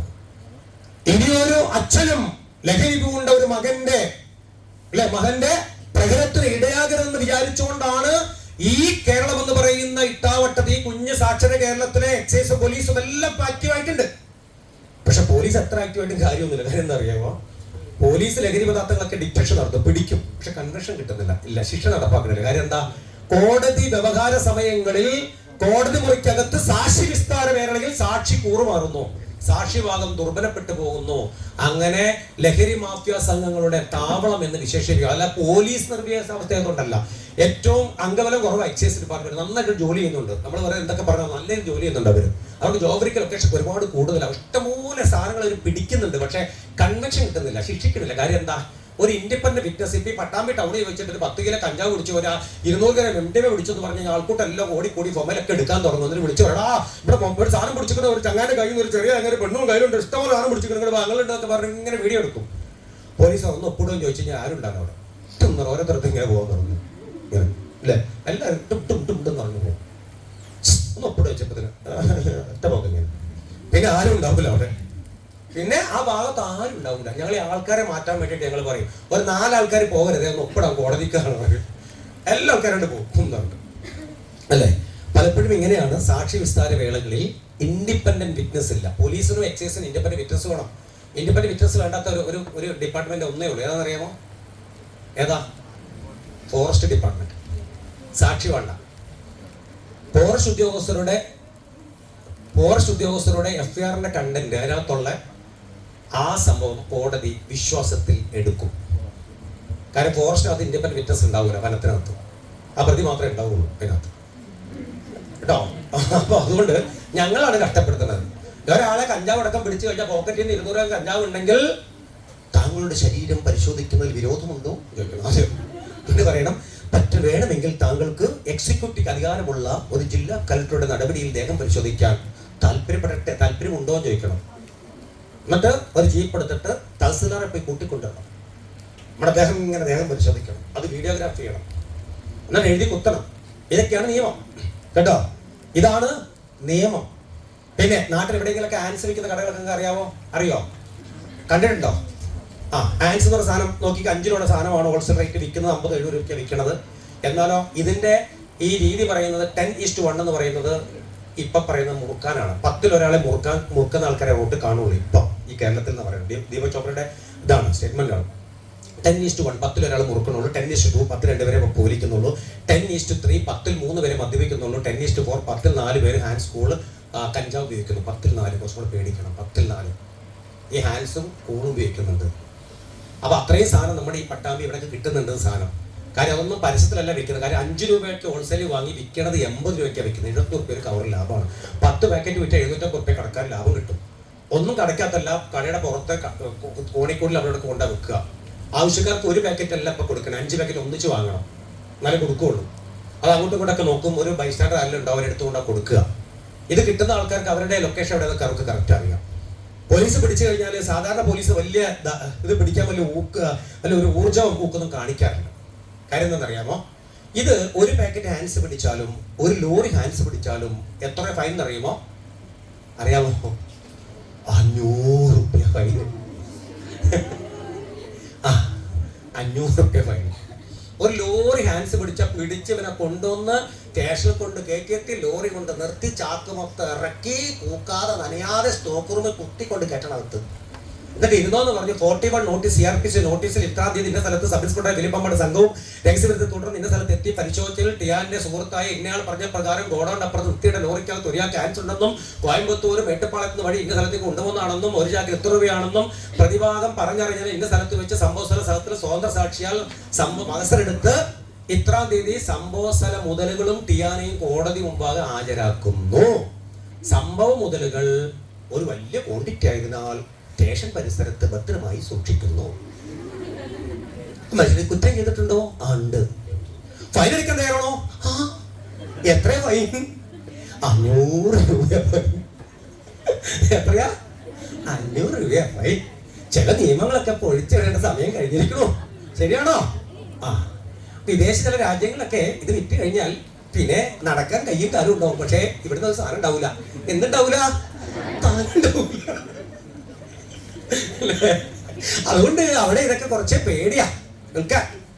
ഇവിടെ അത്ര വലിയ വിഷയമൊന്നുമില്ല. ഇവിടെ നമ്മള് ഇതൊക്കെ സാക്ഷികളും ഇതിങ്ങനെ ആളുകളെല്ലാം ഉണ്ടാക്കി കൊടുത്താലും ഏറ്റവും നല്ല രീതിയിൽ പോലീസ് ഡിപ്പാർട്ട്മെന്റ്, ഞാൻ പോലീസിനെ ആയതുകൊണ്ട് മഹത്വവൽക്കരിക്കുന്നതല്ല, എക്സൈസ് ഡിപ്പാർട്ട്മെന്റ് മഹത്വവൽക്കരിക്കുക, 2 ഡിപ്പാർട്ട്മെന്റ് നല്ല രീതിയിൽ പ്രവൃത്തി എടുക്കുന്നുണ്ട്. പക്ഷേ പലപ്പോഴും സ്വതന്ത്രമായി ഇൻഡിപെൻഡന്റ് വിറ്റ്നസ്സുകൾ കിട്ടാത്തത് വലിയൊരു വിഷയം തന്നെയാണ് ഇതിനകത്ത്. എന്നിരുന്നാലും എൻ്റെ മക്കള് ജാഗരൂകരാകുക. നമ്മൾ ഈ ലോകം മൊത്തം നന്നാക്കാൻ നോക്കിയാൽ പറ്റുമോ? പെരുമ്പാമ്പാട് പോയിട്ട് ലോകം മൊത്തം നടന്ന് പ്രസംഗിച്ചാൽ ലഹരി നിന്ന് പോവുമോ? ഇല്ല, ഈ നാട്ടിൽ നമ്മളിവിടെ എല്ലാവരും കൂടെ വിളിച്ച് പട്ടാമ്പിൽ ഒരു യൂണിറ്റ് ഉണ്ടാക്കിയിട്ട് കൂട്ടയോട്ടം നടത്തും. ലഹരിക്കെതിരെ കൂട്ടയോട്ടം. ഇങ്ങനെ ഓടിക്കഴിഞ്ഞാൽ ലഹരി നിന്ന് പോവുമോ? അങ്ങനെ ഓടാം. നമുക്ക് എല്ലാവർക്കും കൂടെ ഒന്നിച്ച് ഓടാം അല്ലേ? എന്നും ഓടാം. ലഹരി നിന്ന് പോവുകയാണെങ്കിൽ നിൽക്കോ മക്കളെ? ഇല്ല. പക്ഷെ നമ്മൾ ഓരോരുത്തരും ചെയ്യേണ്ട കാര്യമുണ്ട്. എന്താണെന്നറിയാമോ? നമ്മളുടെ അയൽപക്കത്തിൽ നോക്കിയാൽ മതി. എവിടെയാ? ഈ ഭൂമിയിൽ ലഹരി ഇല്ലാതിരിക്കാൻ ഒരു വ്യക്തി തന്റെ അയൽവാസിയെ കണ്ടാ മതി, കേട്ടാ മതി, അറിഞ്ഞാ മതി, സ്നേഹിച്ചാ മതി. ലഹരി നിൽക്കും, ഉറപ്പാ. നീ നിന്റെ അയൽപക്കത്ത് നോക്കിയാൽ മതി. അവിടെ സങ്കടമുണ്ടോ, പ്രശ്നമുണ്ടോ, പട്ടിണിയുണ്ടോ, അവിടെ എന്തെങ്കിലും മാനസിക വൈകാരിക പ്രശ്നമുണ്ടോ, ലഹരി വയ്ക്കുന്ന വീടാണോ നോക്കിയാൽ അതിനെ തിരുത്താൻ നമ്മൾ തയ്യാറായാൽ ഈ ലോകം നന്നായി, ഉറപ്പാ. പക്ഷെ ഇപ്പൊ നമ്മൾ അയൽപക്കത്ത് നോക്കാറുണ്ടോ? പണ്ടൊക്കെ അയൽപക്കത്ത് മുളക് കൊടുക്കും, മല്ലിപ്പടി വാങ്ങും. എനിക്ക് ഓർമ്മയുണ്ട്, അമ്മ അരിയൊക്കെ വാങ്ങിക്കൊണ്ടിരുമ്പോ തിരിച്ചു കൊടുക്കും. അവിടെ സുതിരേച്ച് വിളിച്ചു പറയും, മേരിയെ വേവ് കൂടുതലട്ടോ പറയും. ആന്ന് പറയും. പഞ്ചസാര വാങ്ങും ഗ്ലാസ്സിനകത്ത്, മല്ലിപ്പടി വാങ്ങും, ഉപ്പ് വാങ്ങും, അങ്ങോട്ട് കൊടുക്കും, ഇങ്ങോട്ട് വാങ്ങും. ഒരു കൊടുക്കൽ വാങ്ങല്, മധുരങ്ങളില്ലായിരുന്നു. അവിടെ ഉണ്ടാക്കുന്ന കോഴിയുടെ കറിയുടെ മണമൊക്കെ ഈ വീട്ടിൽ വരും. അവിടുന്ന് കൊണ്ടുതരും, ഇവിടുന്ന് അങ്ങോട്ടും കൊടുക്കും. അങ്ങനെയൊക്കെ ആയിരുന്നു. ചക്ക കൊടുക്കും, മാങ്ങ കൊടുക്കും. ഇപ്പൊ കൊടുക്കൽ വാങ്ങലുണ്ടോ? ഇപ്പൊ എല്ലാം നമ്മുടെ വീട്ടിൽ ഇഷ്ടം പോലെ ഉണ്ട്. അല്ല, ചുരുക്കം ചില വീട്ടിലൊക്കെ ഉണ്ട് കൊടുക്കൽ വാങ്ങലൊക്കെ. ഇപ്പൊ എല്ലാം നമ്മുടെ വീട്ടിലുണ്ട്. അവിടെ ഉണ്ട്, മതിലായി, CCTV എല്ലാം ആയി. അവർക്ക് അവരുടെ കാര്യങ്ങൾ, നമുക്ക് നമ്മളെ കാര്യങ്ങള്. പണ്ടൊക്കെ എവിടെയും പോകണമെങ്കിൽ തുണി എടുത്ത് ഇടണേ കോഴിക്കോട് അടയ്ക്കണമെന്നൊക്കെ പറഞ്ഞ അമ്മ പറയും, എനിക്ക് ഓർമ്മയുണ്ട്. ഇപ്പൊ അയൽവക്കത്തിന് മുണ്ടോ നമ്മളൊക്കെ? ഇപ്പൊ നമ്മളെ ഏറ്റവും വലിയ ശത്രു അയൽവാസിയാ അല്ലേ? അമ്മ ഇപ്പൊ ഇറങ്ങണ്ട, അങ്ങോട്ട് നോക്കിണ്ട് നോക്കിക്കാൻ അറിയും. ഇങ്ങോട്ട് ഇറങ്ങണ്ട, കേറിക്കോ, അതിന്റെ കണ്ടിട്ടില്ലേ ഇങ്ങോട്ട് അല്ലേ? ആ സാധനം ആത്തൊരു സാധനം തന്നെയാണ്. എന്നതൊക്കെ നന്നാവുക അല്ലേ? അപ്പൊ ഇന്ന് അങ്ങനായി മാറിപ്പോയി, കാലം അങ്ങനെ ആയിപ്പോയി. അത് പറഞ്ഞിട്ട് കാര്യമില്ല. അതുകൊണ്ട് തന്നെ അയൽപക്കത്ത് എന്താ നടക്കണേന്ന് അറിയാൻ പറ്റും. ഒരു കാട്ടിലെ കിടക്കുന്ന 2 പേർക്ക് എന്തെങ്കിലും അറിയാൻ പറ്റുന്നുണ്ട്? അപ്പൊ ഉണ്ടോ? ഇല്ല. അച്ഛനമ്മ എവിടെയാണ് കിടക്കുന്നത്? അമ്മയുടെ ചെവിയിലുണ്ട് ബഡ്സ്, അച്ഛന്റെ ചെവിയിലുണ്ട് ബഡ്സ്. അച്ഛൻ അച്ഛന്റെ റീൽസ് കാണുന്നു, അമ്മ അമ്മയുടെ കുക്കർ റീൽസും കാണുന്നു. അമ്മ പേരും ചിരി, അച്ഛനും പറഞ്ഞിരി. രണ്ടാളും ചിരിച്ച് അച്ഛൻ നിലത്ത് പോകാറായി, കട്ടിലിന് പോകാറായി. അപ്പൊ അച്ഛൻ പറഞ്ഞു നീ കിടക്കടി അറിയുന്നുണ്ട്. അമ്മ കേൾക്കണ്ട, അമ്മ ചിരിയാ. അപ്പൊ അതിനിടെ അച്ഛനൊരു മെസ്സേജ്, മുട്ട ഒന്ന് നീങ്ങി കിടക്കടി ഫോണില്. ആ മെസ്സേജ് കണ്ടപ്പോഴാണ് അമ്മ തിരിച്ചങ്ങോട്ട് ഓക്കേടെ ചക്കരയാണ് ഒരു മെസ്സേജ് അയച്ചിട്ട്. അപ്പൊ ഇങ്ങനെ ഒരു കട്ടിൽ പോലും കമ്മ്യൂണിക്കേഷൻ ഇടുങ്ങിപ്പോകുന്ന ആധുനിക നവമാധ്യമ വർത്തമാന കാലഘട്ടത്തിലാണ് നമ്മൾ ഇത്തരം ചർച്ചകളും സെമിനാറുകളൊക്കെ നടത്തിക്കൊണ്ടിരിക്കുന്നത്. അപ്പൊ ഇവിടെ എന്താ വിഷയം ചോദിച്ചാല്, അയൽബന്ധങ്ങളൊക്കെ നശിച്ചു, സ്വാർത്ഥതയിലേക്ക് മനുഷ്യൻ പോയി, വിവരം മനുഷ്യൻ ഒരുപാട് കൂടുകയും ചെയ്തു. മനുഷ്യരെല്ലാം പട്ടിണിയൊക്കെ മാറി, എല്ലാവർക്കും എല്ലാം ഉണ്ട്. അയൽവാക്കിന് ആവശ്യമില്ല. അല്ല, കൊറോണ പ്രളയമൊക്കെ വന്നാൽ അയൽവാക്കിന് ആവശ്യമുള്ളൂ. അന്ന് ഓടിക്കൂടും പള്ളിയിലെ സ്കൂളിലൊക്കെ. എന്നിട്ട് അവിടെ വെക്കും, വിളമ്പും, വലിയ സെൽഫിയും അതെല്ലാം ഇട്ടിട്ട് സ്നേഹവും എല്ലാം എടുത്ത് നമ്മൾ പുറത്തോട്ടിടും. അല്ലെങ്കിൽ എല്ലാവരും എല്ലാം മറക്കും നമ്മൾ അല്ലേ? അതിനെ ദൈവം ഇടയ്ക്കിടയ്ക്ക് ഇങ്ങനത്തെ പ്രളയങ്ങളും ഈ ഡിസാസ്റ്ററും ഒക്കെ നടക്കുന്നത് അതിനോട് തരുന്നതാണ്. ഓർമ്മിക്കാൻ, സ്നേഹിക്കാൻ, അറിയാൻ ഒക്കെ തരുന്നതാണ്. അപ്പം മക്കളെല്ലാം ചിന്തിക്കുക. നിങ്ങൾക്ക് വീണ്ടും 3 കാര്യം ഞാൻ പറഞ്ഞത് ഓർമ്മയുണ്ടാവണം. രാവിലെ ഉണർന്ന് എഴുന്നേൽക്കുക.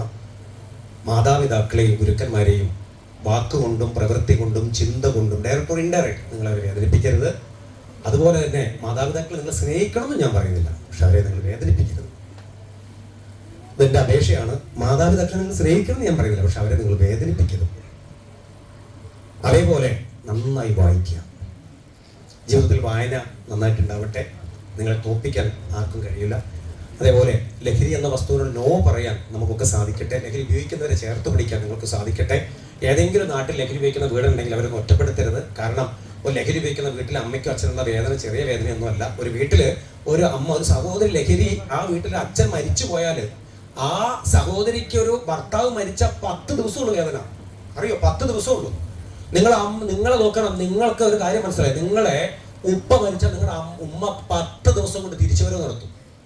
എല്ലാവരുടെ സ്നേഹവും ഇതും നിങ്ങളുടെ കെട്ടിപ്പിടുത്തവും എല്ലാമായിട്ട് കരച്ചിലും ബന്ധുക്കളെ വരവും പോക്കും എല്ലാമായിട്ട് ഉമ്മ ഇങ്ങനെ പറയും, എൻ്റെ കുട്ടി ഇപ്പൊ MA സ്കൂളിലാണ് പഠിക്കണം, എൻ്റെ കുട്ടി +1 +2 ഇനി ഞാൻ എൻ്റെ കുട്ടികളെ നോക്കണം, എൻ്റെ കരുത്തറങ്ങണം, എൻ്റെ ഭർത്താവ് പോയി എന്ന് പറയും. ഞാനവിടെ ഇന്നലെ പുത്തനങ്ങാടി ക്ലാസ് എടുത്തപ്പോൾ അവിടെ ഒരു ഹജ്ജിന് പോയപ്പോൾ ഉപ്പ മരിച്ചുപോയി. ആ കുഞ്ഞോള് വന്നിട്ട് എന്നെ കെട്ടിയെന്ന് വിളിച്ചു. അവൾ 10ാം ക്ലാസ്സുകാരി, അങ്കിളെ ഉപ്പ പോയ അങ്കിളെ എന്ന് പറഞ്ഞിട്ട്. ലാസ്റ്റ് ക്ലാസ്സിന് ശേഷം പ്രിൻസിപ്പളും വന്നു, ഇപ്പൊ മരിച്ചാ സാറേ, 10 ഹജ്ജിന് പോയതാണ്, അവിടുന്ന് മരിച്ചതെന്ന് പറഞ്ഞു. അപ്പൊ ഞാൻ ആ കുഞ്ഞിനോട് പറഞ്ഞു, അവിടെ വെച്ചിട്ടല്ലേ എൻ്റെ ഉപ്പ മരിച്ചെന്ന് പറഞ്ഞു. എന്ത് അഭിമാനിക്കാൻ കുഞ്ഞിനെന്ന് പറഞ്ഞു. ആ നിമിഷത്തെ ഓർത്ത് എൻ്റെ കുഞ്ഞ് കരുത്താർജിക്കണം എന്ന് പറഞ്ഞു. അപ്പൊ പെട്ടെന്നുള്ളൊന്ന് മൈൻഡിൽ നിന്നുള്ള സ്ട്രോങ് ആയി പെട്ടെന്ന്. അപ്പോ നമ്മുടെ ജീവിതത്തിലൊക്കെ ചില വേർപാടുകളൊക്കെ നമ്മുടെ ജീവിതത്തിൽ ഉണ്ടാവും അല്ലേ? നമ്മുടെ ജീവിതത്തിൽ വേർപാടുകൾ ഉണ്ടാവും. നിങ്ങൾ ഈ 3 പേരോട് നിങ്ങൾ കടപ്പെട്ടിരിക്കണം ജീവിതത്തിനകത്ത്. നിങ്ങൾ തകർക്കാൻ ആർക്കും പറ്റൂല. ഈ അച്ഛന്മാർക്കൊരു പ്രത്യേകത എന്താണെന്നറിയോ? ഈ ഉപ്പമാര് പെട്ടെന്ന് മരിച്ചുകൊണ്ടിരിക്കുകയാണ്. ഇപ്പം 10ൽ 2 അച്ഛന്മാര് മരിക്കുക. അപ്പം സൈലന്റ് അറ്റാക്കും കാർഡിയോ അറസ്റ്റൊക്കെ വന്നിട്ട് മരിച്ചുകൊണ്ടിരിക്കുകയാണ്. പിന്നെ നിങ്ങൾ അവരെ കാണാമെന്നൊക്കെ വിചാരിച്ചവരെ സാധിക്കൂല കേട്ടോ. അതുകൊണ്ട് ഉള്ള സമയങ്ങളിൽ അവരോട് സന്തോഷമായിട്ട് പെരുമാറുക, അവരോട് മാന്യതയായിട്ട് പെരുമാറുക. ഈ പഠിക്കേണ്ട ഈ നല്ല മനോഹരമായ സമയം ഏറ്റവും നല്ല ഗിഫ്റ്റ്. ഒരു അച്ഛന് കൊടുക്കേണ്ട ഗിഫ്റ്റ് എന്താണെന്നറിയോ? മക്കൾക്ക് അറിയാം എന്താണെന്നറിയോ? ഒരു അച്ഛൻ ഏറ്റവും സന്തോഷിക്കുന്ന എപ്പോഴാണെന്നറിയോ? മക്കളുടെ വിജയങ്ങൾക്ക് മുമ്പിലാണ്. നിങ്ങൾ ഉപ്പ സന്തോഷിക്കുന്ന നിങ്ങളുടെ വിജയങ്ങൾക്ക് മുമ്പിലാണ്. ഒരു ഉപ്പ ഏറ്റവും കൂടുതൽ മൗനി. അവിടെ ആരും സംസാരിക്കുന്നുണ്ടല്ലോ? അവിടെ ആരാ ക്ലാസ് എടുക്കുന്നുണ്ടോ? ആരാ ക്ലാസ് എടുക്കണേ? ഒരു ഉപ്പ ഏറ്റവും കൂടുതൽ മൗനിയായി പോകുന്നത് എപ്പോഴാണെന്നറിയോ? മൗനിയായി പോകും എപ്പോഴാണെന്നറിയാമോ? നിങ്ങൾ ചില കണക്കുകളൊക്കെ പറഞ്ഞു നോക്കിയോ അച്ഛൻ്റെ അടുത്ത്. ചില കണക്ക് പറഞ്ഞാല് അച്ഛൻ മൗനിയായി പോകും. ഒരച്ഛനെ ആരവിടെ സംസാരിക്കണത്? പിന്നെ ഒരച്ഛനെ നിങ്ങൾക്ക് കൊന്നുകളയാൻ പറ്റും. അതിന് ആയുധങ്ങളോ തോക്കുകളോ കത്തിയൊന്നും വേണ്ട. ഒരു ഉപ്പയെ ഒരു അച്ഛനെ കൊല്ലാൻ. നിങ്ങൾ ഏതെങ്കിലും ലഹരി പദാർത്ഥങ്ങൾക്ക് അടിമപ്പെട്ടു തിരിച്ചറിയുന്ന സമയത്ത് നിങ്ങളുടെ അച്ഛനും അമ്മയും തകർന്നു പോകും. ഞാൻ പറഞ്ഞു, നിങ്ങളുടെ അച്ഛൻ മരിച്ചു പോയെന്ന് കൂട്ടിക്കോളൂ. നിങ്ങളുടെ അമ്മ 10 ദിവസം കൊണ്ട് ആ സങ്കടങ്ങൾ തിരിച്ചു വരും. അവൾ തിരിച്ചു വരില്ല, പക്ഷെ നിങ്ങൾക്ക് മുമ്പിൽ അവൾ അഭിനയിക്കും. അമ്മ ആ 10 ദിവസം ബന്ധുക്കൾ സ്വന്തക്കാരെല്ലാം വന്നിട്ട് മിണ്ടിയും പറഞ്ഞും ഒക്കെ നിന്ന് പറയും, ഇനി എൻ്റെ മകളെ നോക്കാൻ ഞാൻ വേണം, കരുത്താർജിക്കണം, സങ്കടപ്പെട്ട എൻ്റെ കുഞ്ഞുങ്ങളുടെ മുമ്പിൽ ഇങ്ങനെ ഉരുകാൻ പാടില്ല എന്ന് ഓർക്കും അമ്മ. പക്ഷെ അതേ അമ്മ 9.5 മാസക്കാലത്തോളം ഒരു കുഞ്ഞിന് ഉദരത്തിൽ ഇങ്ങനെ വഹിച്ച് അതിനെ ചുമന്ന് 9.5 മാസം കഴിഞ്ഞ് നൊന്ത് പ്രസവിച്ച് വളർത്തി വലുതാക്കി ഒരു 14-15 വയസ്സെത്തിയ ഒരു കുട്ടി ഏതെങ്കിലും ഒരു സിഗരറ്റ് വലിച്ചു എന്നറിയുന്ന സമയമുണ്ടല്ലോ, അമ്മ തകർന്നു.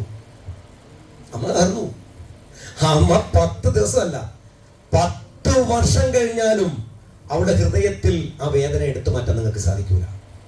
ഇത് പേറ്റുന്നവന് മാത്രം ഉണ്ടാകുന്ന ഒരു ഹൃദയ വേദനയാണ്. ആ വേദനയെ കൊടുക്കാൻ ഈ ലോകത്ത് ഒറ്റൊരാൾക്കേ കഴിയുള്ളൂ. അത് ആ അമ്മ ജന്മം കൊടുത്ത മക്കൾക്ക്. അതുകൊണ്ട് ഇത് ഫിലിപ്പമ്പാടിന്റെ ആജ്ഞയല്ല, അപേക്ഷയാണ്. ഒരു ലഹരി പദാർത്ഥങ്ങൾക്കും അറിഞ്ഞോ അറിയാതെ എൻ്റെ മക്കള് വശംവദരായി പോകരുത്. നോ എന്ന് പറയേണ്ടത് നോ തന്നെ പറയണം. കാരണം 200% ഒരു സിഗരറ്റ് തരുന്ന അഡിക്ഷൻ ബ്രെയിനെ സ്വാധീനിക്കുന്നത്. ജീവിതത്തിൽ പിന്നെ ഇങ്ങോട്ട് കയറാൻ നടക്കൂല. ജീവിതത്തിൽ പിന്നെ നമുക്ക് തിരിച്ചു വരാൻ നടക്കൂല, ഉറപ്പാ. ഇന്ന് വരെയും ഒരു സൈക്കോട്രോപി സബ്സ്റ്റൻസുകളും, ഈവൻ ഒരു പാൻബ്രാഗ് പോലും തിന്ന ഒരുവൻ, അവനറിയാം തിന്നൊരു വായു മൊത്തം അങ്ങോട്ട് പുണ്ണായി പല്ലുകളൊക്കെ ദ്രവിച്ചിരിക്കും. പക്ഷെ പിന്നെന്താ നടക്കണില്ല, തിരിച്ചു വരാൻ പറ്റണില്ല. കാര്യം എന്താ? പാൻബ്രാഗ്, ആൻസും കൂളും ഈ പറയുന്ന കഞ്ചാവും എല്ലാം ബ്രെയിനെ സ്വാധീനിക്കുന്നത് 2000 to 3000, 2000-3000 വരെ ബ്രെയിനെ സ്വാധീനിക്കുന്നുണ്ട്. അപ്പൊ എങ്ങനെ തിരിച്ചു വരാൻ പറ്റില്ല. ആ 10% ചായയും കാപ്പി നിർത്താൻ പറ്റില്ല. പിന്നെയാണോ ഈ പറഞ്ഞ സാധനങ്ങൾ ഒഴിവാക്കാൻ പറ്റുന്നത്? അതുകൊണ്ട് തന്നെയാണ് നാഷണൽ ഡ്രഗ് കൺട്രോൾ സൊസൈറ്റി പറയുന്നത് യാതൊരു കാരണവശാലും സൈക്കോട്രോപി സബ്സ്റ്റൻസ്, എസ്പെഷ്യലി ഈ പറയുന്ന പെക്ടഡിൻ, ഹെറോയിൻ, ബ്രൗൺ ഷുഗർ, MDMA പോലുള്ള സൈക്കോട്രോപി സബ്സ്റ്റൻസുകൾ തമാശയ്ക്ക് പോലും ഉപയോഗിക്കരുത്. ഫസ്റ്റ് ഡോസ് എടുക്കരുത്. എന്തുകൊണ്ട് അതിനെ കില്ലർ ഡ്രഗ്സ് എന്ന് പറയുന്നത് അറിയാം? കില്ലർ ഡ്രഗ്സ് അതിനെ വിശേഷിക്കപ്പെടുന്നത്. കില്ലർ ഡ്രഗ്സ് അതിനെ പറയുന്ന പേര് കഴിഞ്ഞാൽ ഒരു തവണ ഉപയോഗിച്ചാൽ രണ്ടാമത് ഉപയോഗിക്കാൻ ശരീരം ആവശ്യപ്പെടുന്ന സൈക്കോട്രോപി സബ്സ്റ്റൻസ് ചെയ്തോ അതെല്ലാം കില്ലർ ഡ്രഗ്സ് കാറ്റഗറിയിലാണ്. 18 പേരെ സൈക്കോട്രോപി സബ്സ്റ്റൻസ് ഉണ്ട് കില്ലർ ഡ്രഗ്സ് കാറ്റഗറിയിൽ. അതുകൊണ്ട് തന്നെ നമ്മളൊക്കെ ഇവിടുന്ന് പോയിട്ട് നിങ്ങൾ ഹയർ സ്റ്റഡിക്കൊക്കെ പോകും, മറ്റ് അന്യ സംസ്ഥാനങ്ങൾ, ജോർജിയയിലോ ഇല്ലെങ്കിൽ റഷ്യയിലോ അല്ലെങ്കിൽ ബാംഗ്ലൂർ ബേസിലൊക്കെ നല്ല പ്രൊഫഷണൽ കോഴ്സുകളൊക്കെ തിരഞ്ഞെടുത്ത് പോകുമ്പോൾ അവിടെ എല്ലാം ഇപ്പൊ നടക്കുന്ന വൈറ്റ് കോർഡിനേഷൻ ഉണ്ട്, ദിശ ക്ലബ്ബുകളുണ്ട്, DJ പാർട്ടികളുണ്ട്. അവിടെയൊക്കെ ഈ ഫ്രണ്ട് സർക്കിളിന്റെ ഒക്കെ പുതിയ യെല്ലോ ഫ്ലവർ എന്നൊക്കെ പറയുന്ന പുതിയ പ്രോജക്റ്റുകളൊക്കെ നടക്കുന്നുണ്ട്. വൈകുന്നേരം ഒരു റീഫ്രഷ്മെന്റ് ഏരിയയിൽ കടൽ തീരങ്ങളൊക്കെ സംഘടിപ്പിക്കുന്ന 100 പേരുടെ ഒരു ടീമുകളാണ്. അവിടെ സ്പീച്ച്, അവിടെ പ്രത്യേകിച്ചുള്ള ഡാൻസിങ് ഒക്കെ നടക്കും. അവിടെയൊക്കെ നമ്മൾ പോകുമ്പോൾ പ്രത്യേക രീതിയിലുള്ള സ്പീച്ച് കേൾക്കുമ്പോൾ നമ്മൾ ആ ശരിയെന്ന് പറയും, അവരെ കൂടെ നിൽക്കും. ലഹരി എന്ന് പറയുന്ന മഹാദുരന്തത്തിൽപ്പെട്ടു. ലഹരി എന്ന് പറയുന്ന മഹാദുരന്തം ഒരു മനുഷ്യനെയും യശസ്വരനാക്കി ഉയർത്തിയിട്ടില്ല. എല്ലാ മനുഷ്യനെയും ചിത്തഭ്രമത്തിലേക്ക് കൺവെർട്ട് ചെയ്യുന്ന ഒരു രാസ വിഭാഗമാണ് ലഹരികൾ. എല്ലാവരും ചിത്തഭ്രമത്തിലേക്ക് തള്ളിവിടുന്നത് അല്ലേ? ജീവനുണ്ടാവും, പക്ഷെ എന്താ? ജീവശവമാവും. കാഴ്ചയുണ്ട്, കേൾവിയുണ്ട്, പക്ഷേ ജീവനോടിരിക്കുന്ന ഒരുവനാണ്, ജീവശവമായി ജീവിക്കുന്ന ഒരുവനാണ് ലഹരിക്ക് അടിമപ്പെട്ടവൻ. എവിടെ അവനെ കൊണ്ടു നിർത്താൻ പറ്റുമോ? ഇല്ല. സമൂഹത്തിൽ, യാത്രകളില്, കുടുംബങ്ങളിൽ, ഒരു ചർച്ചകളില്, സദസ്സുകളില്, ഒരു ലീഡർഷിപ്പില് ഒന്നും ഇത്തരക്കാർക്ക് കടന്നു വരാൻ പറ്റൂല. കാര്യം എന്താ?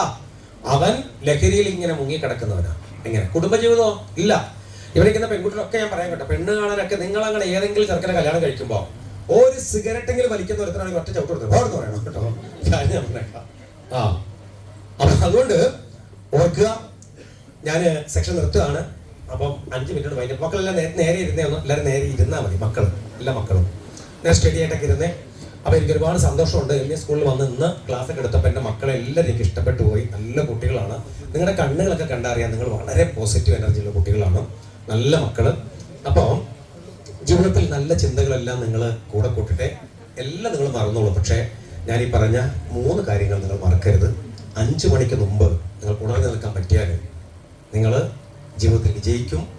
നിങ്ങളുടെ മാതാപിതാക്കളെയും ഗുരുക്കന്മാരെയും വാക്കുകൊണ്ട്, പ്രവൃത്തി കൊണ്ട്, ചിന്ത കൊണ്ട് വേദനിപ്പിക്കാതിരുന്നാൽ നിങ്ങൾ ജീവിതത്തിൽ വിജയിക്കും. ധാരാളം പുസ്തകങ്ങൾ വായിക്കാൻ നിങ്ങൾ മനസ്സാന്നിധ്യം കാണിച്ചാൽ ജീവിതത്തിൽ നിങ്ങൾ വിജയിക്കും. ഈ 3 കാര്യം എന്ന് പറഞ്ഞാൽ വലിയ സംഭവമല്ല, അത് ജീവിതത്തിൽ നന്മ കിട്ടുന്ന സംഭവമായതുകൊണ്ട് കൂടെ പിടിക്കുക. അതുകൊണ്ട് സ്വീകരിക്കുന്നവർക്ക് സ്വീകരിക്കാം. സ്വീകരിച്ചവർ വർഷങ്ങൾ കഴിഞ്ഞ് എന്നെ കണ്ടുമുട്ടിയാൽ, ഓർത്താൽ നിങ്ങൾ എൻ്റെ ഓർമ്മകൾ പങ്കുവെക്കുക എന്ന് മാത്രമേ അവസരത്തിൽ പറയാനുള്ളൂ.